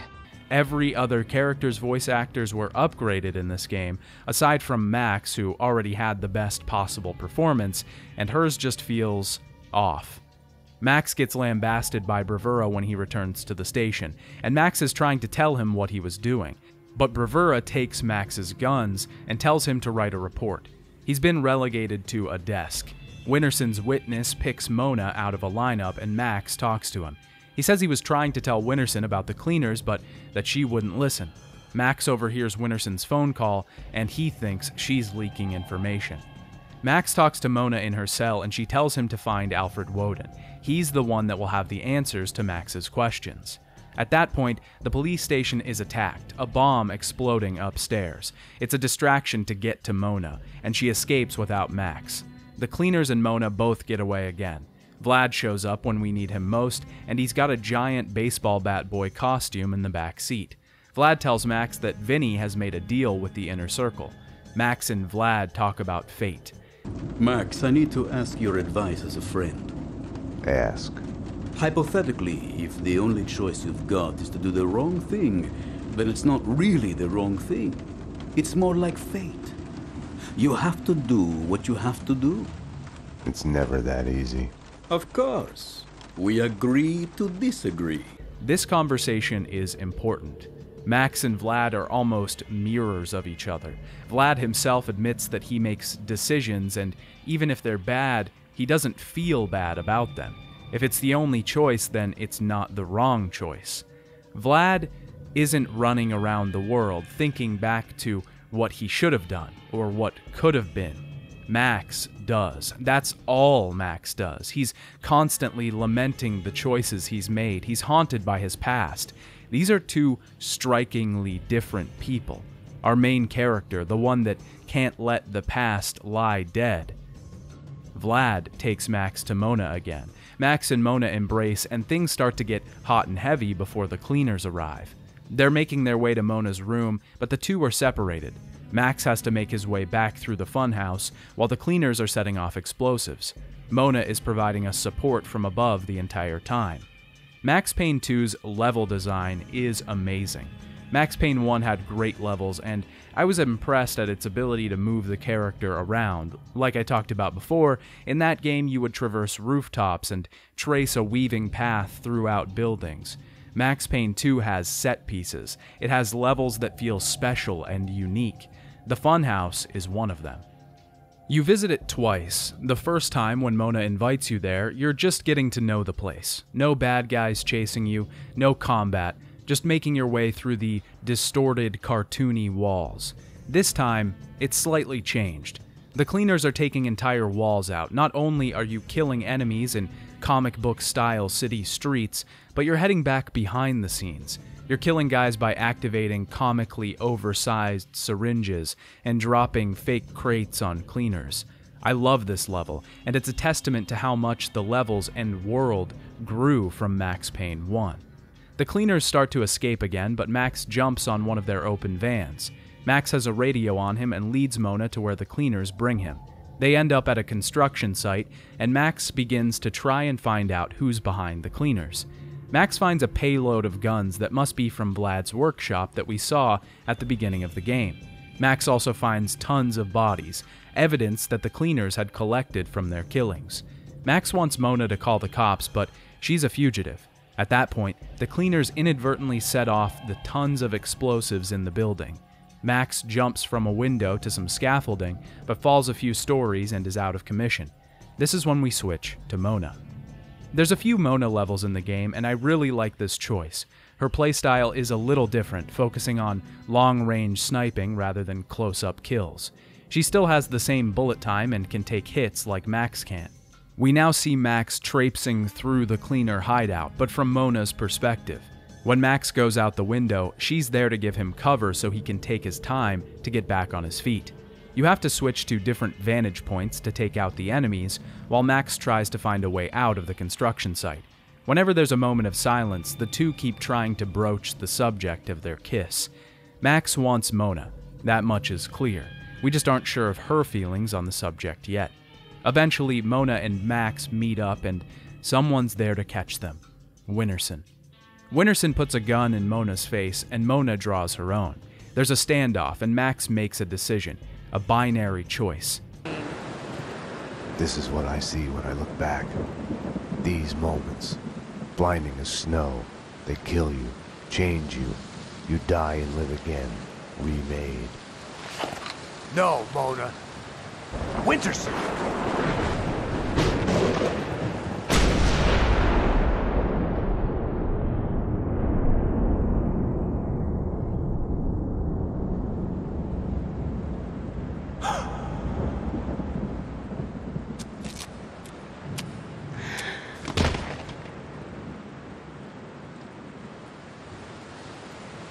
He shoots Winterson. There was a choice, but there wasn't, really. You either do it or you don't, a 1 or a 0. He shoots Winterson, or she takes the woman he loves from him. It wasn't black and white, it was all gray. Max hasn't had love in a long time. His last wife died, ripped from his hands. We can assume that the broken man striking a vengeful quest across New York City, full of fire and fury, hasn't had the chance to meet many great ladies at the bar, and even if he did, would he let himself get to know them? How can you get to know someone when you've lost that much, when you've killed and hurt so many? When Mona came into his life, he saw something. He saw the only woman that would ever fit the broken puzzle piece that he had become. He saw someone dysfunctional, broken, just like him. He couldn't let that slip away. He made a binary choice. 1. Before she dies, Winterson shoots Max, and he falls over the edge of the construction site. Max thinks of his wife as he's being admitted to the ICU. Max is in a dream state again, chasing Mona through the distorted walls of the hospital. He sees himself in multiple jail cells, talking to himself. These different versions of him almost mirror the stages of grief. He's also muttering things that could be seen on Address Unknown. He's in the police station then, and Bravura is lying dead on the floor, telling Max he has to solve the case. Winterson and Mona are at a standoff, and Vlad calls Winterson on the phone. They both shoot Max, and he wakes up in the hospital. But before that happens, we flash forward, back to the manor, now. The police have surrounded the manor, and Max gives some more narration. He reflects on Sleeping Beauty and says the prince kisses her to wake himself up from the nightmare that brought him here. We're back to earlier that night, and we continue off from where we started, Max finding Winterson's body in the hospital morgue. Max doesn't have a gun, just painkillers, and he has to push past a couple guards that are chasing him. This part is pretty cool because you have to just run from the enemies until a security guard shows up and the cleaners kill him. Then you have to steal the gun and kill the cleaners. It's the only point in the game where you're really out of ammo and adds a little bit of immersion to the level. Max leaves the hospital, seeing Mona in billboards and hookers' faces on the corner. He ends up at Alfred Woden's manor, finding the old man in a wheelchair now. He tells Max that he has cancer and that the inner circle has been pushed into a civil war. Woden tells Max that Vlad is the real one behind the cleaners, that Vinny Gognitti was just a scapegoat. Woden tells Max that Vlad had been in the society for years and that after Gognitti is dead, he will come for his mentor, Woden himself. Max shows up at Vlad's place and finds his plans for Vinny. He also finds tapes, answering machine messages from Winterson. She was Vlad's girlfriend, and this makes Max feel even worse about killing her.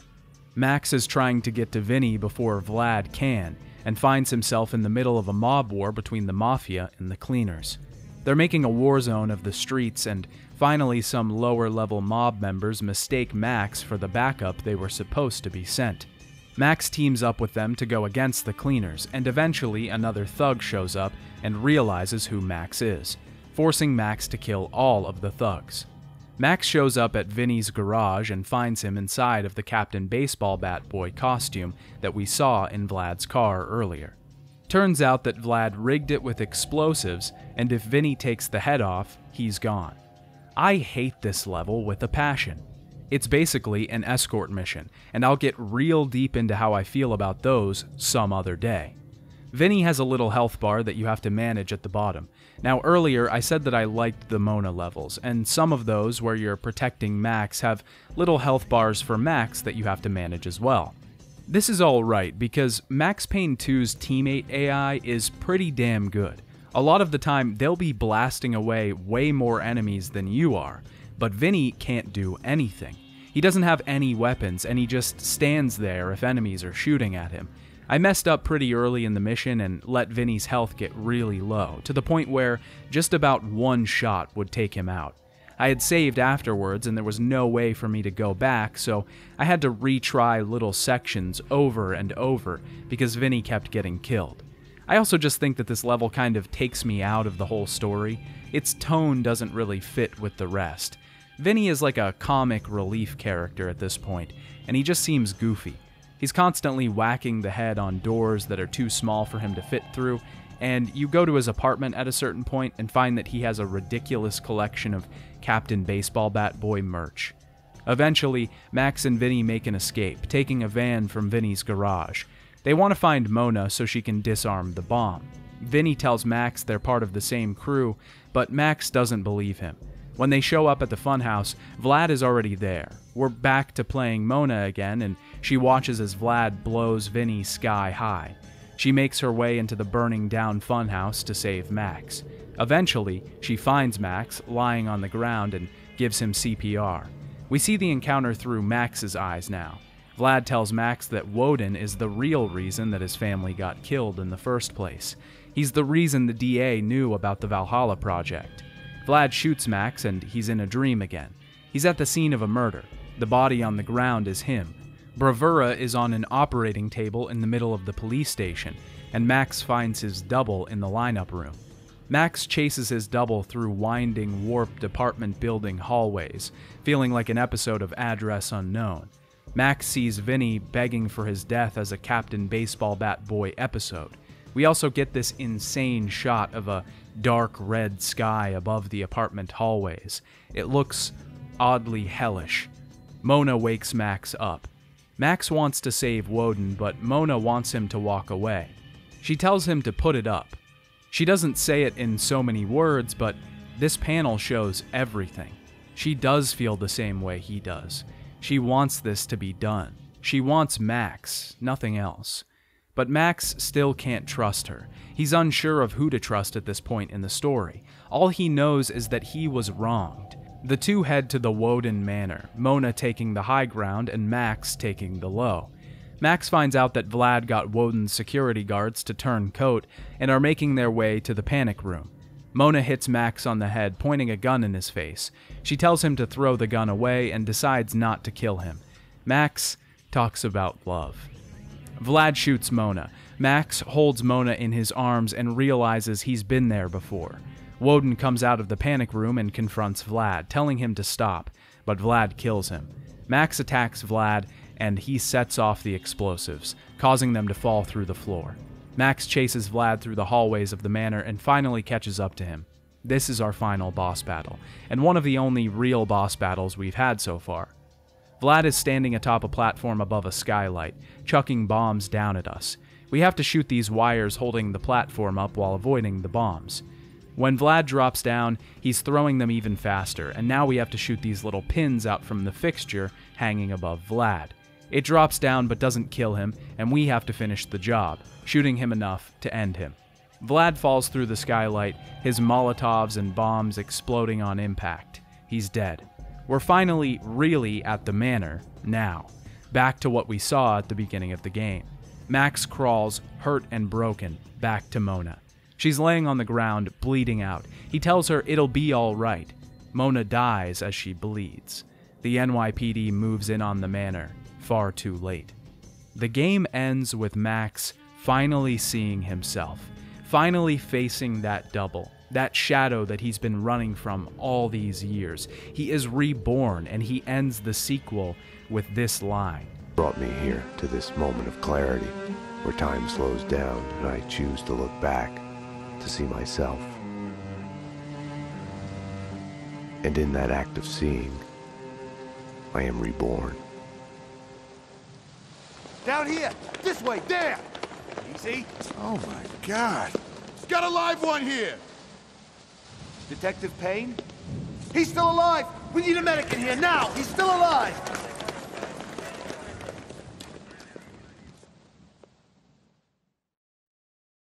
I had a dream of my wife. She was dead, but it was all right. This line is everything. It tugs at you. It makes me feel happy. Happy in the sort of sad and broken way that one can only feel for someone else's struggles. This ending is good. I mean, it's not great. Mona is still dead, but Max has finally reconciled with the deaths of his family. He can move on. He can be someone new. And the last we see of him, in the light of the police flashlights, he is smiling. There's an alternate ending to the game if you beat it on the hardest difficulty, wherein Mona survives. I do not enjoy this ending, and it doesn't fit at all, which is why in my headcanon, the original ending is the real one. Mona's fate is also never revisited later, so there's no official word on which one is definitively canon. So, I'm going to talk about the music for the game for quite a bit. I know I mentioned the soundtrack in the last game and its narrative implications, but like everything, Max Payne 2 takes this up a notch. The soundtrack is good in its own right, with composers Katsuhiro Hitaka and Kimo Kajatso returning. We even get some updated versions of the graphic novel theme, adding some beefier cellos and instruments. But there's one song that I really want to talk about, and it's Late Goodbye.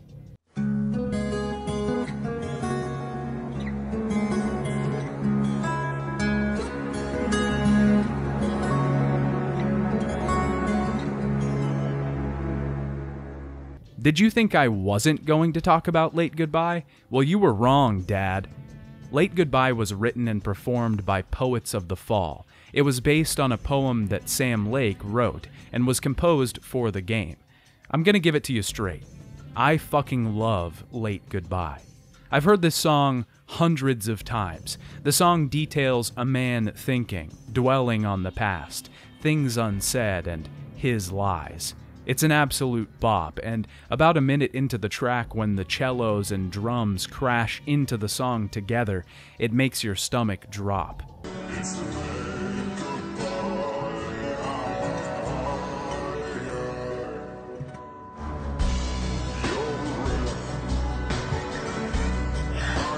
The chorus sounds like this.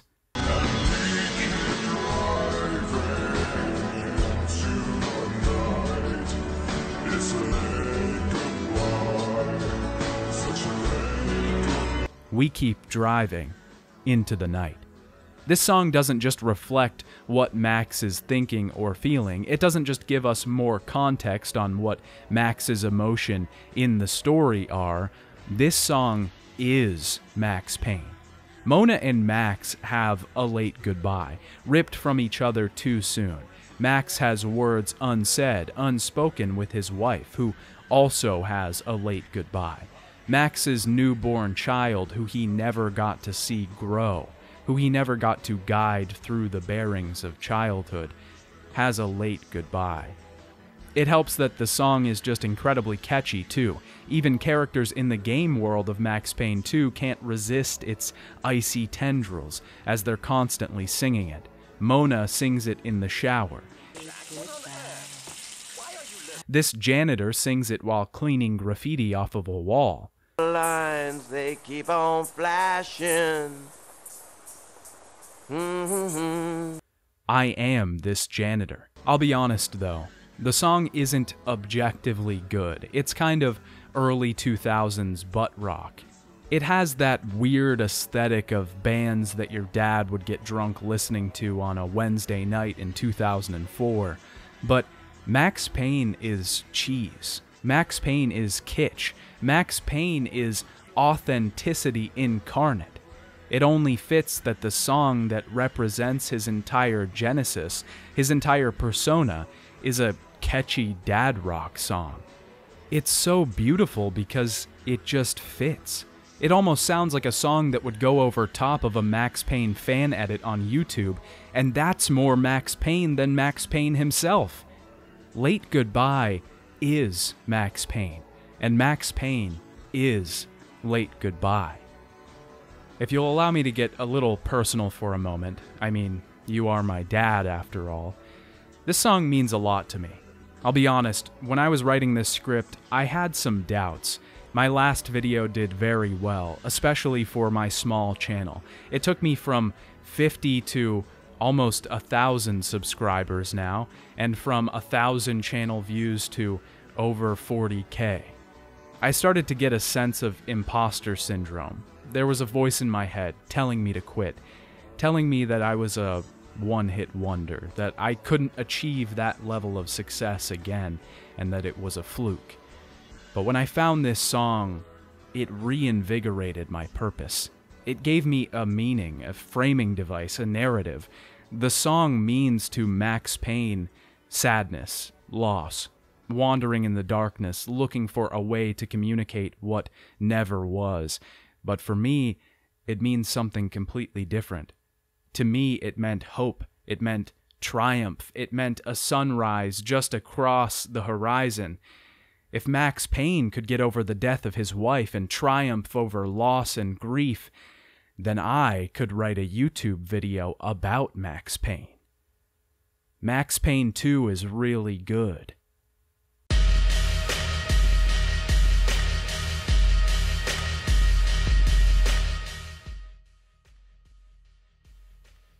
Max Payne 2 was met with great critical reception. It was praised for its action, better production, story, atmosphere, and characters. Despite this, it did not sell very well, and the Max Payne series went on a bit of a hiatus, a 9-year hiatus. Eventually, Max Payne 3 entered development with Rockstar at the helm this time, rather than Remedy. Remedy was involved, though. They were contacted for input and had many meetings with Rockstar on the game. They gave it their seal of approval. Rockstar sent teams to conduct research for the game's setting in Sao Paulo, Brazil. They wanted to make sure it was authentic as possible. They went to great lengths to research the city, culture, and even gangs in the area. The company based the UFE in the game on the BOPE, the Brazilian Operações Policiais. Yeah. They even suggested that fans of the game watch the 2007 Brazilian film Elite Squad, which some retailers actually bundled with the game. I did not watch the 2007 film Elite Squad, because I don't follow your rules, big man, though I am a fan of Max Payne 3. Rockstar wanted to make a cinematic experience first and foremost. They decided to use voice actor James McCaffrey as the model for Max Payne 3. They decided that because he was the voice, that look would fit the character better than anything else. Because Max is older now, they also wanted to replicate Max's age and inject some realism into the game. This can be seen in the game shoot-dodge animation specifically.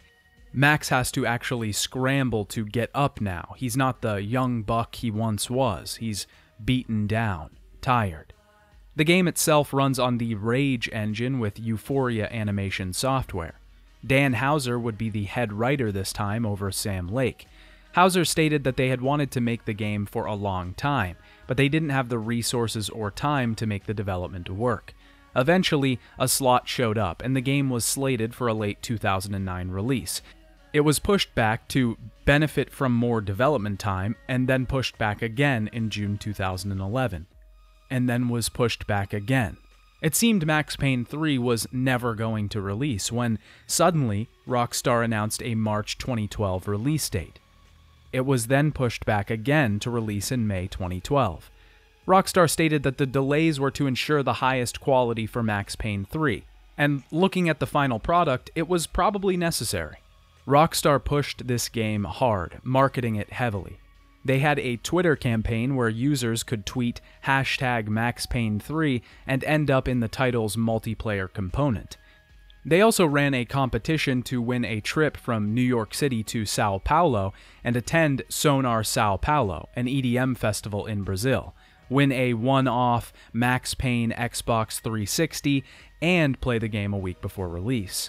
Rockstar included a ton of pre-order bonus multiplayer map packs to market the game, and the special edition included a series of still life art prints, a bullet keychain, the Max Payne 3 official soundtrack, multiplayer content, and a 10-inch tall collectible Max Payne statue, which I bought off of eBay for $20 United States dollars.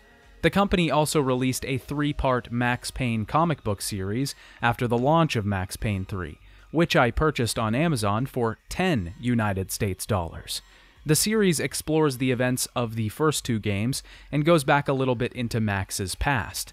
The book was authorized by both Dan Houser and Sam Lake, so that means canon, boys. We get to see Max's youth, his meeting of his wife, his eventual discharge from the force after Max Payne 2, and some scenes from the 3rd game in comic form. There's some concept art in the back of the book, and it's interesting to see what Max Payne could have looked like in the 3rd entry. Let's get to the actual game, shall we? Max Payne 3 has a few different modes. It's not just story this time. One of the added modes was arcade, which lets you go through the levels and try to achieve the highest score, best time, or complete specific checkpoints. The other added mode was multiplayer.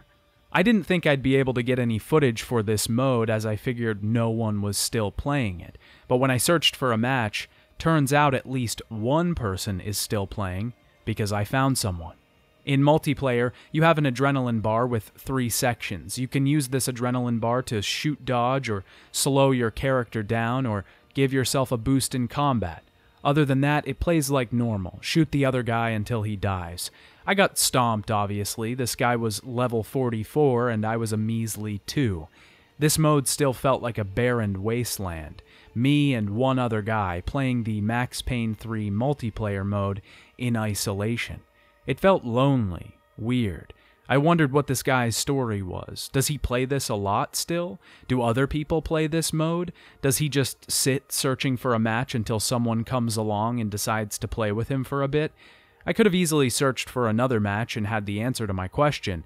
I'm sure if I did, I would have found a few other people, holdouts in this long-dead multiplayer game. But it almost felt better to not have an answer. Max Payne 3 actually begins with Max showing up to a new apartment. We see the new Max Payne look in all its glory. Max Payne finally with a beautifully defined character model. James McCaffrey gives his narration wonderfully yet again. Max is speaking to someone, as if he's writing a letter. No. If I'm honest, I just got kind of bored of boozing. I mean, once in a while, but not all the time. You're right. It wasn't doing me any favors. He's talking about his life and saying that this will be a fresh start for him. He's moved to a new city, Sao Paulo, Brazil. We slowly see him devolve. At first, he's trying to resist the bottle, and then eventually giving in. We see Max over the course of days, running through containers and containers of liquor, drinking himself into a stupor. His thoughts regress into that of his family. The whole thing is backed by the Max Payne theme, the somber violins blasting through the speakers. He's having flashbacks to New Jersey and New York City. Max tells himself to let it go, seriously, as he looks at a picture in a frame which we don't need to see to know what the subject is. No, like I said, it was a long time ago. Let it go, seriously.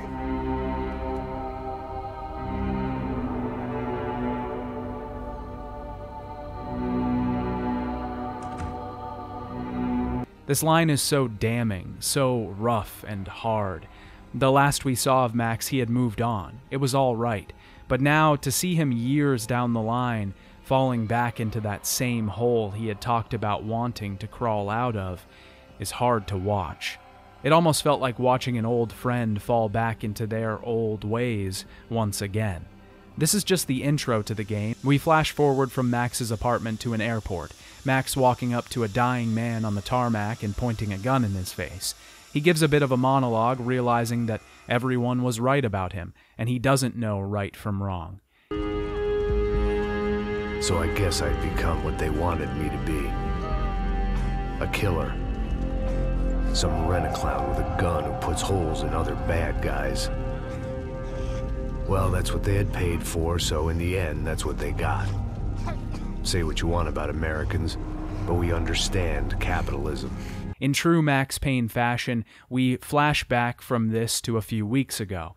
Max has just arrived in Sao Paulo and he's doing bodyguard work for a rich family in Brazil. He's on the job with his partner Passos. One of the major themes of this game is the juxtaposition of the extreme poverty of Brazil and the wealthy above it all, not a care in the world. This theme of classism pops up quite a lot, and we'll get to talking about it every once in a while. Max comments on this in the first chapter, and even the setting, a beautiful terrace balcony overlooking the lowly streets of Sao Paulo, reflects this. The party is a charity event, and we're introduced to the family that Max and Passos are guarding. Rodrigo Branco is the head of the family, with his wife Fabiana. Rodrigo has two younger brothers, Marcello and Victor. Marcello is a professional partier, it seems, and Victor is a politician. Some thugs arrive to break up the party and start shooting. They take the entire Branco family hostage, and Max has to chase after them. We get our first introduction to the new mechanics of Max Payne 3. The mechanics in Max Payne 3 have been polished out greatly. If you thought the second game was an upgrade to the first, then look at what 10 years will do. The shooting is much more accurate, allowing you to deliver headshots and pick your targets well. If you've played any other Rockstar game, then you probably know what this feels like. It's good. Rockstar's shooting usually is, and coupled with Max Payne's bullet time, it can feel great. Bullet time works similarly to past games. You can slow down time and also shoot dodge. Your meter on the side determines how long you can slow down time for, and you gain meter by killing enemies. They've also introduced the bullet cam, which usually activates when killing the last enemy in any given area.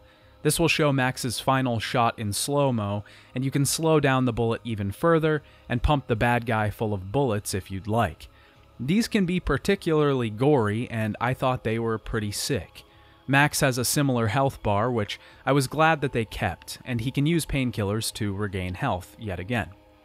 This game also introduces a second chance mechanic that lets you get a second chance when taking fatal damage. Max Payne 3 also introduces a cover mechanic. You can press a button to take cover and shield yourself from bullets. These last two mechanics I'll talk about more in depth later, but for now, let's let them rest.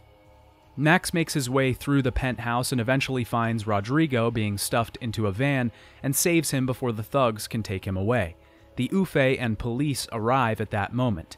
The UFE are like an independent police operation in this world that take things a little bit too far. Max is back at his apartment now, popping pills and drinking as he is wont to do. A couple days later, Max is protecting Marcello, Fabiana, and Fabiana's sister. They're heading to a nightclub in the city, reminiscing on their brush with death just a few days ago. Even though they all just had a near-death experience, the Broncos don't spend too much time dwelling on their chaotic near-miss kidnapping. They are eerily wanton when mentioning it, and are quick to brush it off and begin another night of ripping into vices and dancing with intoxication. You've seen enough cutscenes from the game so far that you're probably thinking, what is going on with the editing in this game?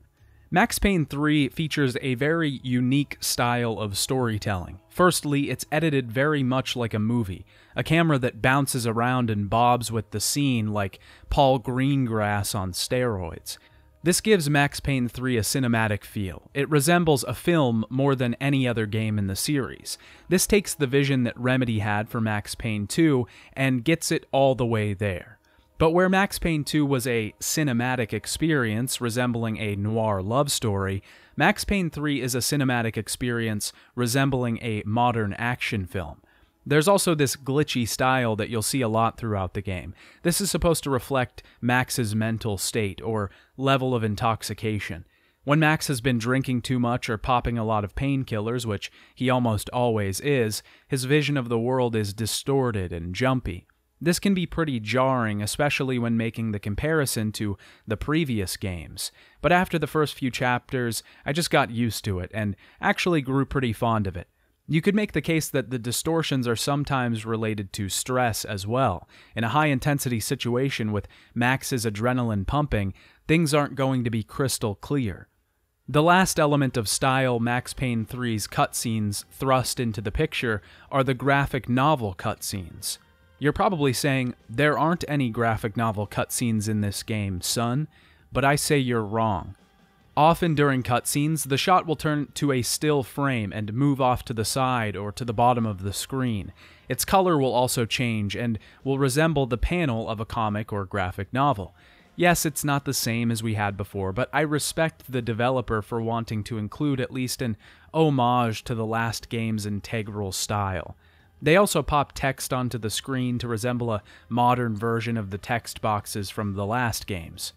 Marcello and Max talk about life, and Max is clearly separate from this society he's found himself in. What do you do about life? Look at me, I'm standing in a nightclub, listening to music I can't stand. I'm 5,000 miles from home, I'm armed and I'm drinking. You don't want to listen to advice from me, amigo. Marcello compliments Max on his authenticity, and Marcello tells Max that he thinks he loves a wrong woman. The party is quickly raided by men with guns, and they try to take the girls and Marcello hostage. Max chases them through the club and finds Passos and Marcello in the helicopter, ready to pick him up. They see Giovanna, Fabiana's sister, trying to run away from the thugs.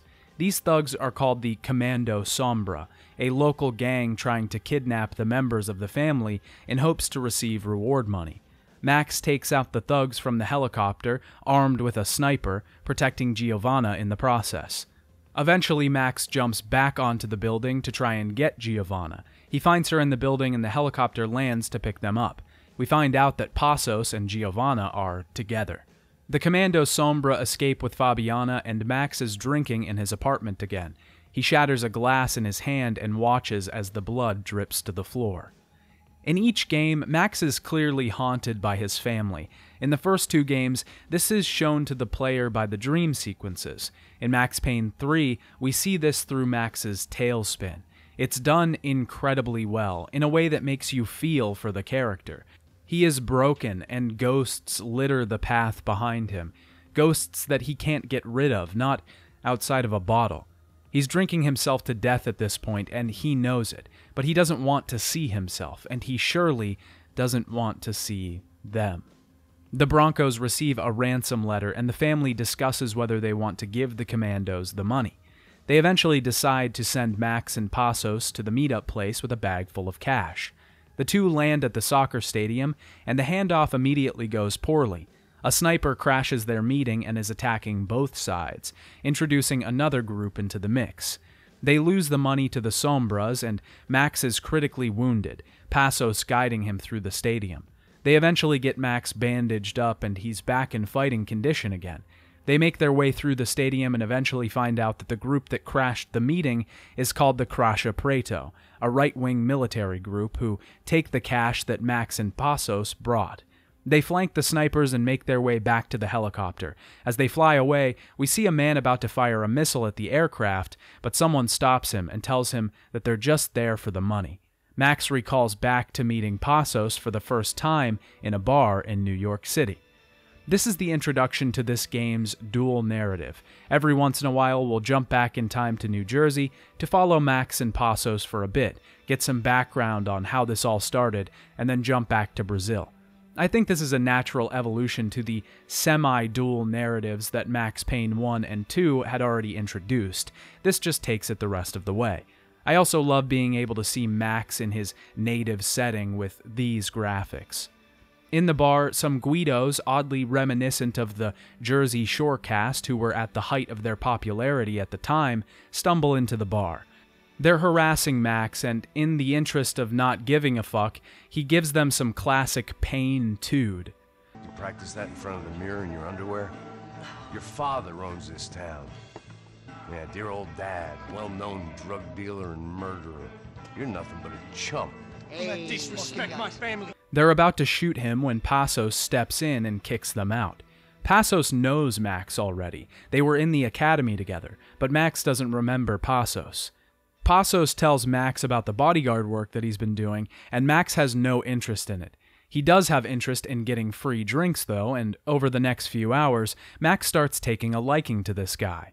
The Guidos later return, though, and show up with more guns and a heavier hand. When one of them hits the woman Max and Passos are drinking with, Max decides to start shooting. Max and Passos have ended up in the middle of a Jersey mob war and have to make their way out through the streets of Hoboken. They end up heading to Max's apartment, and Passos isn't impressed with the way Max lives. He tries to convince Max to join him on this new bodyguarding job. At this point, a mob boss shows up with a squad of guys and starts shouting at Max from outside his apartment. He sends his goons in to kill Max. Apparently, the kid we killed back at the bar was the son of a local mobster, and we messed up. In a level that feels like it was ripped from Max Payne 2, Max's apartment building is destroyed, and we're forced to escape through the complex, weaving up and down stairs, through hallways, and across rooftops. I wonder how anybody even agrees to rent to this guy anymore. Max and Passos make it out alive and find solace in an alleyway.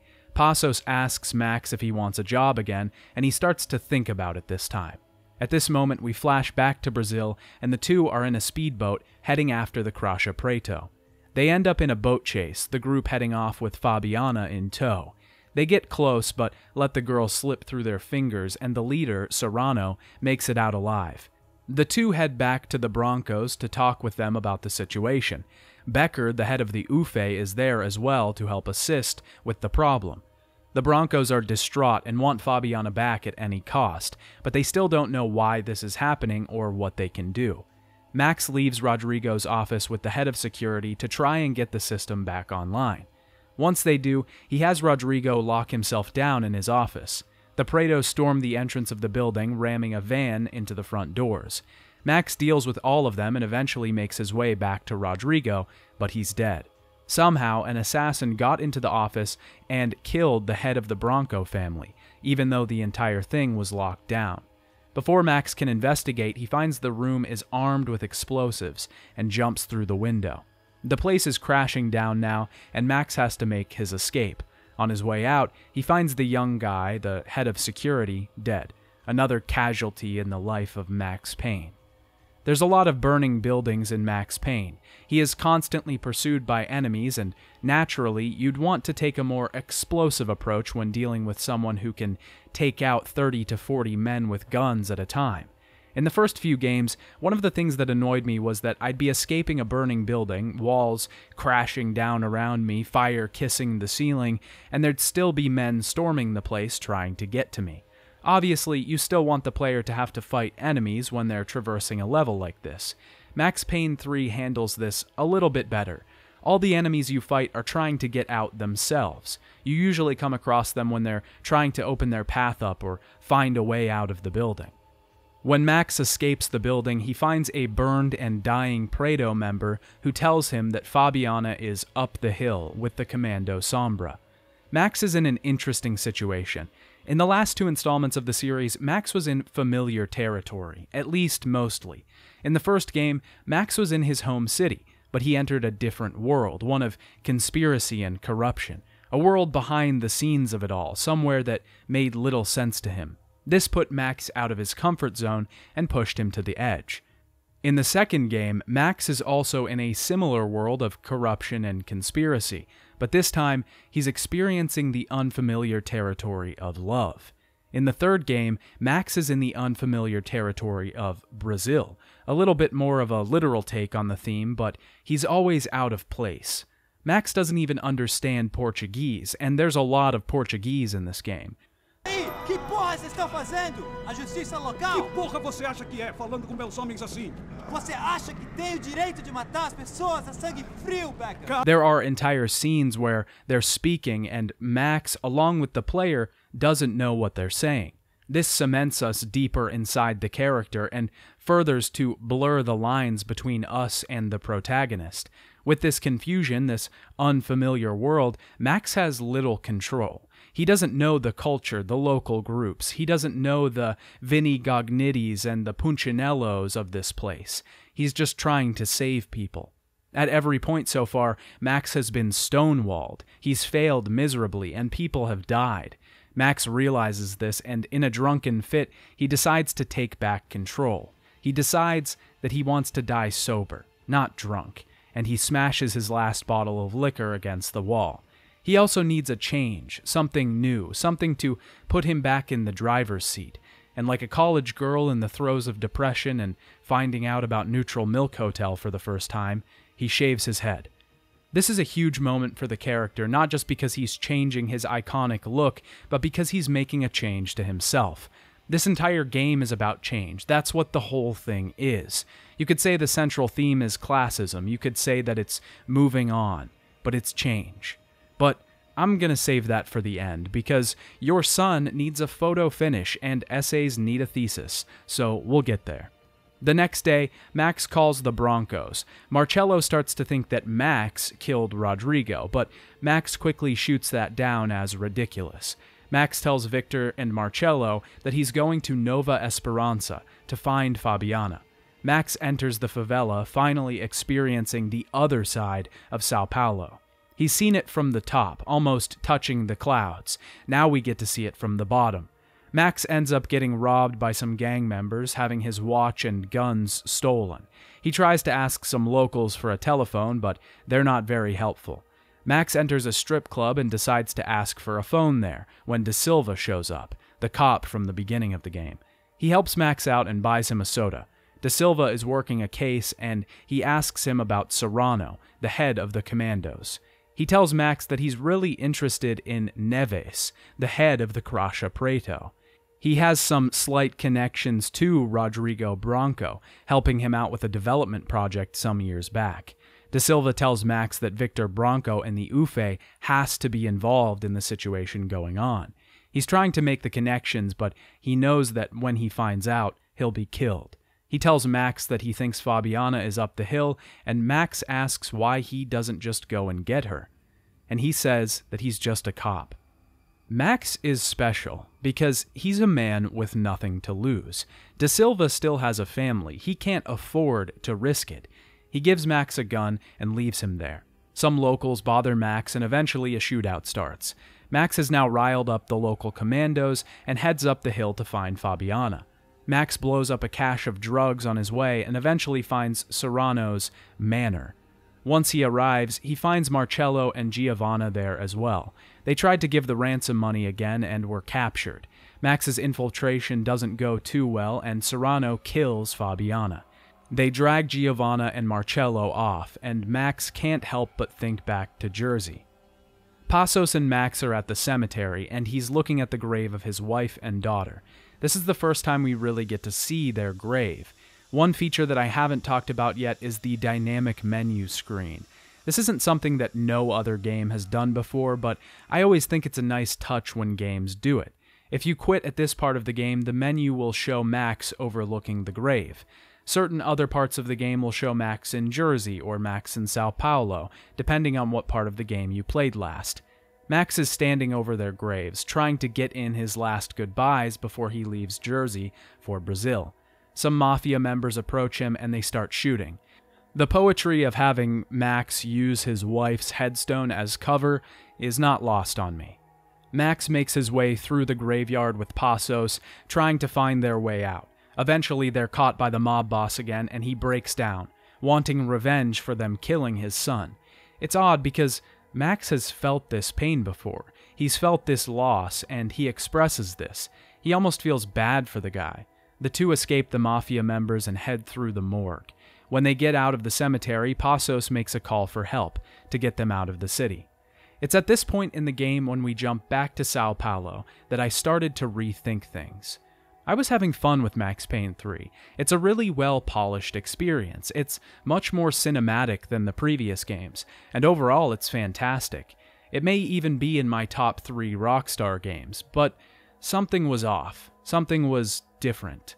Max Payne 1 had a bit of an issue with pacing. Like I'd said before, I ended up quick saving all the time so that I could complete each room, but still, always the solution was to run in, take out as many guys as possible, get myself into a situation I couldn't retreat from, and shoot until I wasn't being shot at anymore.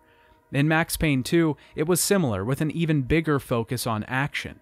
With the upgrade to the bullet time meter, killing enemies and chaining them together to be in an almost constant state of bullet time made you feel like you didn't need to know where enemies were.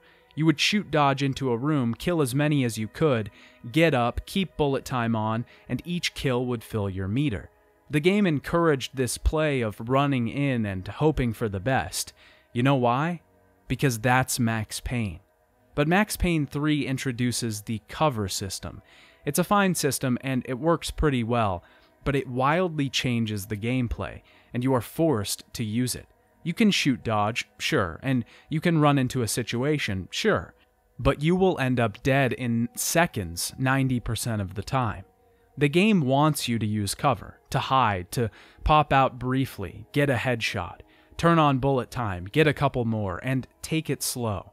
By the end of the game, all I wanted was to shoot dodge at a ton of enemies and blast them away in slow motion. There are some moments that the game does this for you. When you're on the zip line, gliding above the water, the game forces slow-mo and wants to give you this big action scene. When you jump off this balcony and grab the crane, slowly falling down, the game wants you to eliminate all of these enemies in slow-mo. But I wanted to do it. I didn't want the game to make me do it. And standing behind cover all the time, making my way from obstacle to obstacle, killing a couple enemies at a time, didn't feel very Max Payne to me. Max is back in Sao Paulo, standing over the body of Fabiana, but now he's angry, he's upset. He steals the gun from the man pointing at him and heads down the hill, chasing Marcello and Giovanna. Vai pra lá! Tranquilo, pode ficar tranquilo!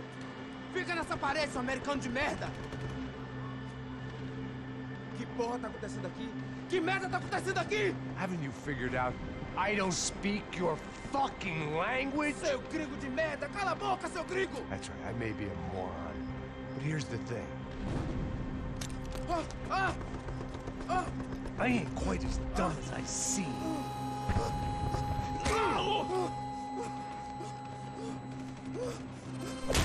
He heads through the favela, but the Ufe have started raiding the place. They're killing gang members and civilians alike. He sees them taking innocent hostages, and they're eventually handing them over to the Crasha Preto. Max doesn't understand where they're taking these people, but he knows it's important. Max heads around the corner, and he finds Marcello and Giovanna. Marcello is tied inside of a stack of tires, and just as he sees the two, the man tosses a match on the gas-soaked Bronco.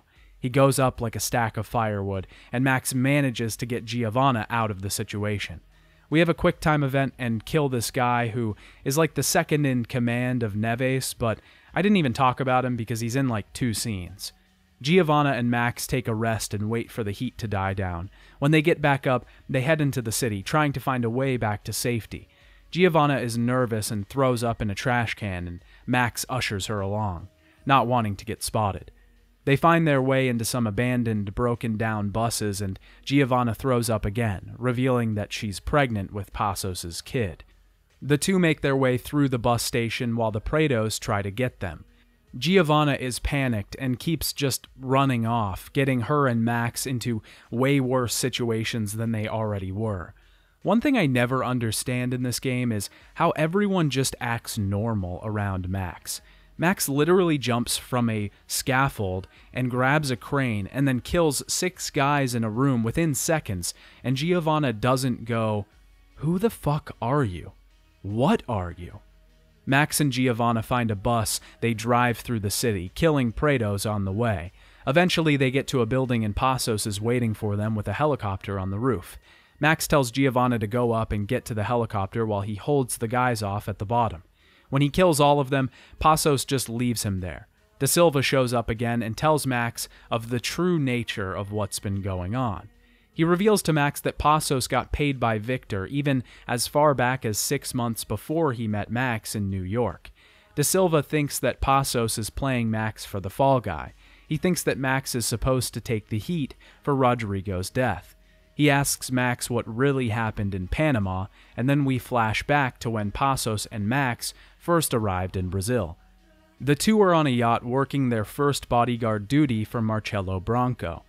He thinks Max is a bit stuck up because he isn't very lively like the rest of them.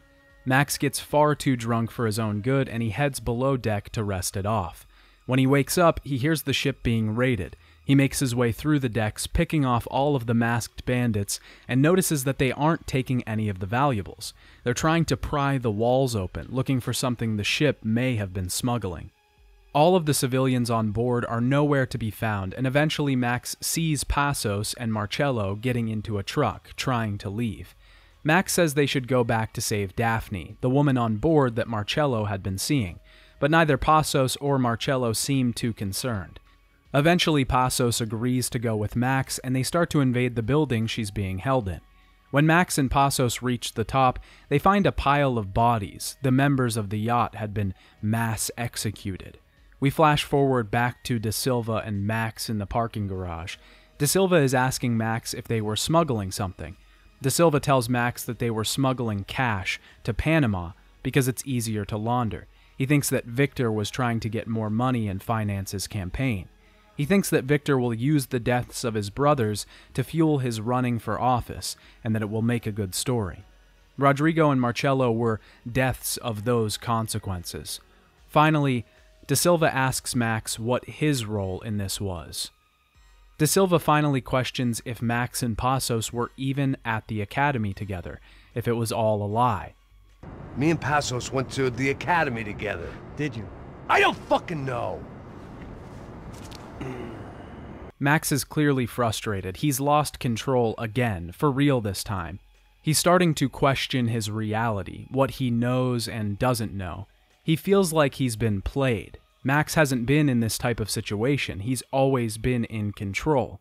Even in New York, he knew the major players and he knew the game. He just had to figure out exactly who was doing what. When he knew that, he had a head to put a bullet into. But here, he's out of his element. He's lost, with no one to trust, and that's nothing new. But what is new is that he has nothing to go off of, no leads to chase. At this point, he has to trust Da Silva. Da Silva has a job for Max to check out, a good cause that he can actually make a difference with. He knows where the captives were taken from the favela, an abandoned hotel in the middle of the city. Officers have seen people going in, busloads, but no one coming out. He wants Max to go inside and find out what's going on. Max infiltrates the building, making his way through its broken and desolate halls. He finds men loading bodies into the furnaces on stretchers. He finds a room full of people being kept in the dark, bloodied, battered, and broken. They're all injured in various ways, some people with faces swollen, some with legs broken or torn off. He finds one man there he doesn't expect to see, Serrano. He decides to show mercy once again and let Serrano live. Eventually, he finds a medical lab and a doctor working inside. The doctor has been doing experiments on people and taking and selling their organs. Max wants answers, but the doctor just wants to live. He tries to bribe Max, help him out, offer him money, but Max doesn't care. Finally, Serrano shows up and Max decides to give him a gift. The gift that no one ever gave him. The gift that, back in New York and Jersey, he had to take with blood and fury for himself. The gift of vengeance. Max walks away and decides to do something about this place. He finds an arsenal with a bag of C4 and starts planting bombs around the building, at different support beams in the area. He finds Neves on the roof of the building and he tells Max that he's a failure, that he worked for the Broncos and failed, that he tried to help the poor and failed, that he's a proper American hero. At least I fucking tried! Max says at least he fucking tried, and sets off the explosives underneath him. The building starts to come crumbling down and Max tries to escape. He gets in a bad way and Passos comes back to save him. He tells Max that everything he did, he was pressured into, and that he came back to help Max. That's the best he can do. They fly off before the entire building comes down around them. Max sees Passos and Giovanna off before they leave Sao Paulo. Da Silva thinks Max is going to kill Passos for what he did to him, but Max seems to hold no grudges at this point. Da Silva has one last plan, to get to Victor without him being able to walk free. Max turns himself in at the police station where the UFE are working. They start to beat him in an interrogation room and he disarms them. Max makes his way through the station, finally arriving at Becker and Victor. He tries to strangle Becker, but Victor holds a gun to his head. Becker and Victor get away and Max runs after them, but they go free. Max knows they're going to head for a plane and he makes his way into the airport. After a few seconds, he's spotted and the UFE turn on him. Eventually, Max gets to the final walkway of the airport. He's almost at the runway. He just has this last room and groups of UFE running at him. Most of the soundtrack of Max Payne was composed by the band Health. They're a noise rock band based out of Los Angeles. Rockstar wanted to give Max Payne 3 a sound that was identifiable, and that really comes through on the OST.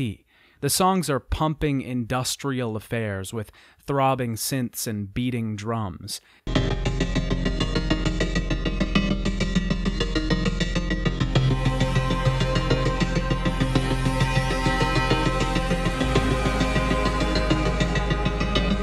They can make an entire level. They can make encounters with 40 enemies turn from just another action scene into an immersive trip through Max's adrenaline-fueled life. This part of the game features the song Tears by the band. This song ended up nominated for Best Song in a Game in 2012. Tears is an amazing song, and it makes this whole level just work.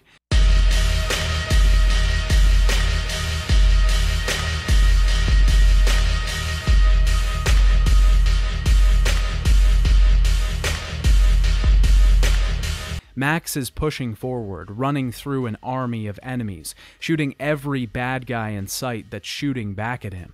He's leaving bodies in his wake just to get to Victor and Becker, just to make this situation right. He's angry, he's confused, he's betrayed, and he wants justice. He wants vengeance.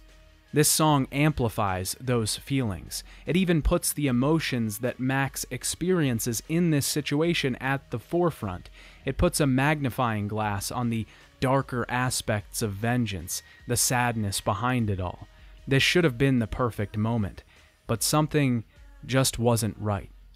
I wanted this moment to be something else. I wanted it to be this last epic battle scene, a one-man army broken and beat down, pushing against the crashing of waves, refusing to die to the storm. But it wasn't.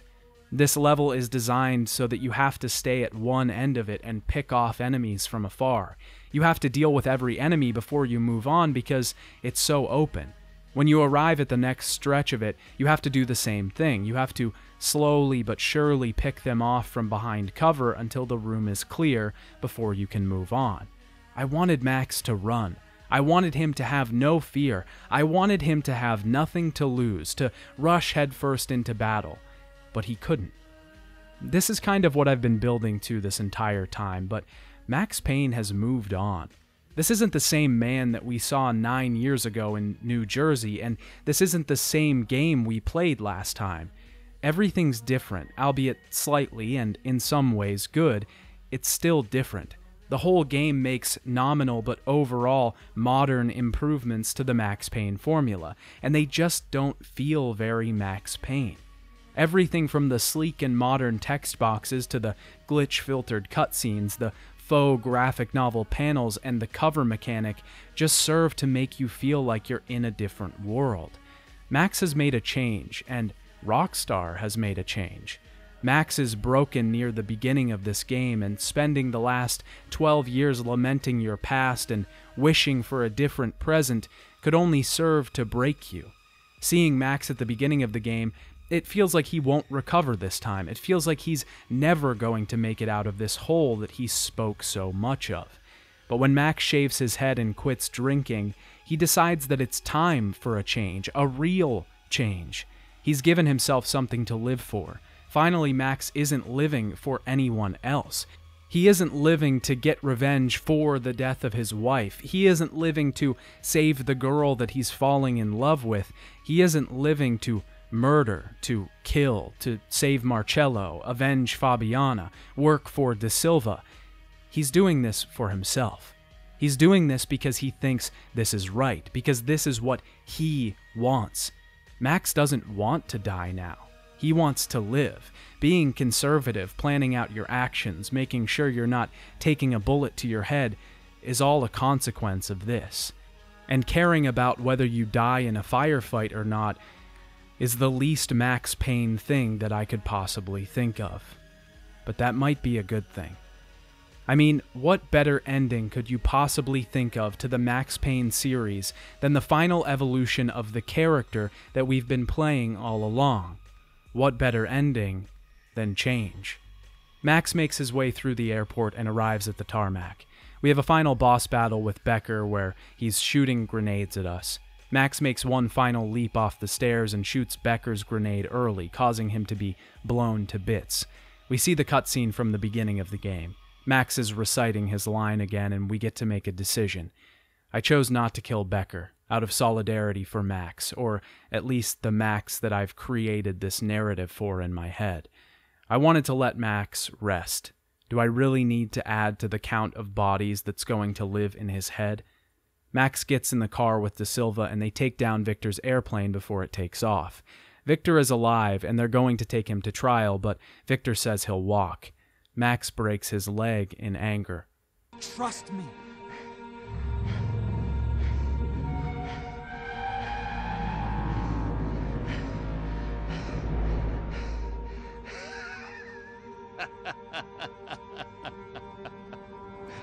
You know I'll walk. You'll walk with a lift!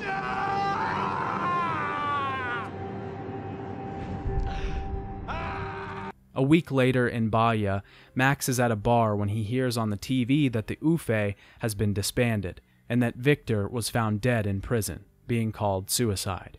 Max walks away, off into the sunset, along the beach. He finally gets to rest. He finally gets change. For real this time. Sure, you could make the headcanon that Max walks away only to start drinking again and thinking of his wife, lamenting his past in some other shitty, broken-down apartment building, and eventually he's dragged back into another situation. But we all know that's not what happens. We know that this is the happy ending for Max. I know some people didn't like this ending, but what better could you expect for this character that you've spent all this time with but a true, dedicated change? This is character development. This is a terrifically written person in a video game. This is the ending that Max deserved. It may not be the bloody ending that you wanted for him, but it's the one he should have gotten, and did. Max Payne 3 gave Max Payne change. Max Payne has had its day in the light. It stepped onto the scene with a bang and left the same way. I think Max Payne is a wonderful series, and there wasn't a game in it that I didn't enjoy playing. This series' ability to deconstruct a central character all while spinning an interesting narrative around them is unparalleled. I think Max Payne is one of the highlights of the cop noir genre, and I don't think it's been matched since then. Max Payne 3 might be one of my favorite third-person shooters ever. And Max Payne 1 was revolutionary. Max Payne 2 had an effect outside of the game itself. It tugged at me and affected this very script. Inevitably, we have to touch upon where the series is now. And the series is nowhere. If you go to any of the soundtracks on YouTube or any review or retrospective, probably including this one, you'll inevitably see a trove of comments screaming for a remake, remaster, or sequel. But to be honest, I don't think the series needs that. I think it's perfect the way it is. Would I really want Rockstar cover mechanics in Max Payne 1 and 2? No. I think it worked for Max Payne 3, but there's a chance that that was a stroke of luck and not particularly planned out. Max Payne started as a man with nothing to lose, but became the progenitor of the modern-day action hero. Max Payne the game is the journey of a man in the throes of the American dream, through his fall from his highest heaven down to the pits of hell. It's his scrawling, scratching, scraping nails against the edge of the pit, and the satisfaction of finally seeing him crawl back out again to live another day. Max Payne thought that he had lost the American dream, but what's more American dream than overcoming adversity to triumph in the face of evil? Max Payne will live on, completely and entirely playable and very easily accessible through Steam or any other storefront. I don't necessarily think we need a remake or remaster, or even worse, a sequel to drag Max back out of the happy life I hope he's living somewhere. Bye, Dad. Hey, Dad. It's me. I just want to thank you guys again so much for watching my video. The response to my last video has been insane. I'm so thankful. I'm just kind of speechless. Because I didn't really expect it to get that response, and I'm so happy and thankful that you guys are watching my videos and subscribing. You can follow me on Twitch, but I've been streaming here on YouTube a lot lately, and you can follow me on Twitter. I usually post updates about the videos over there. If you want to check out the Patreon, I'm going to be overhauling that this month. I'm going to be posting a trailer on there, and I should be doing about 2 videos a month, an update video and a short-form video essay kind of thing. So if you want to see that stuff, go check out the Patreon. Also, if you liked the Max Payne movie section, go check out Belev. His channel information is in the description below. And again, just thank you guys so much for watching. If you're new and you liked the video, like and subscribe, because there's definitely going to be more content like this coming out soon. I'm working on the next project already, and I hope to see you guys before the new year. Bye, Dad.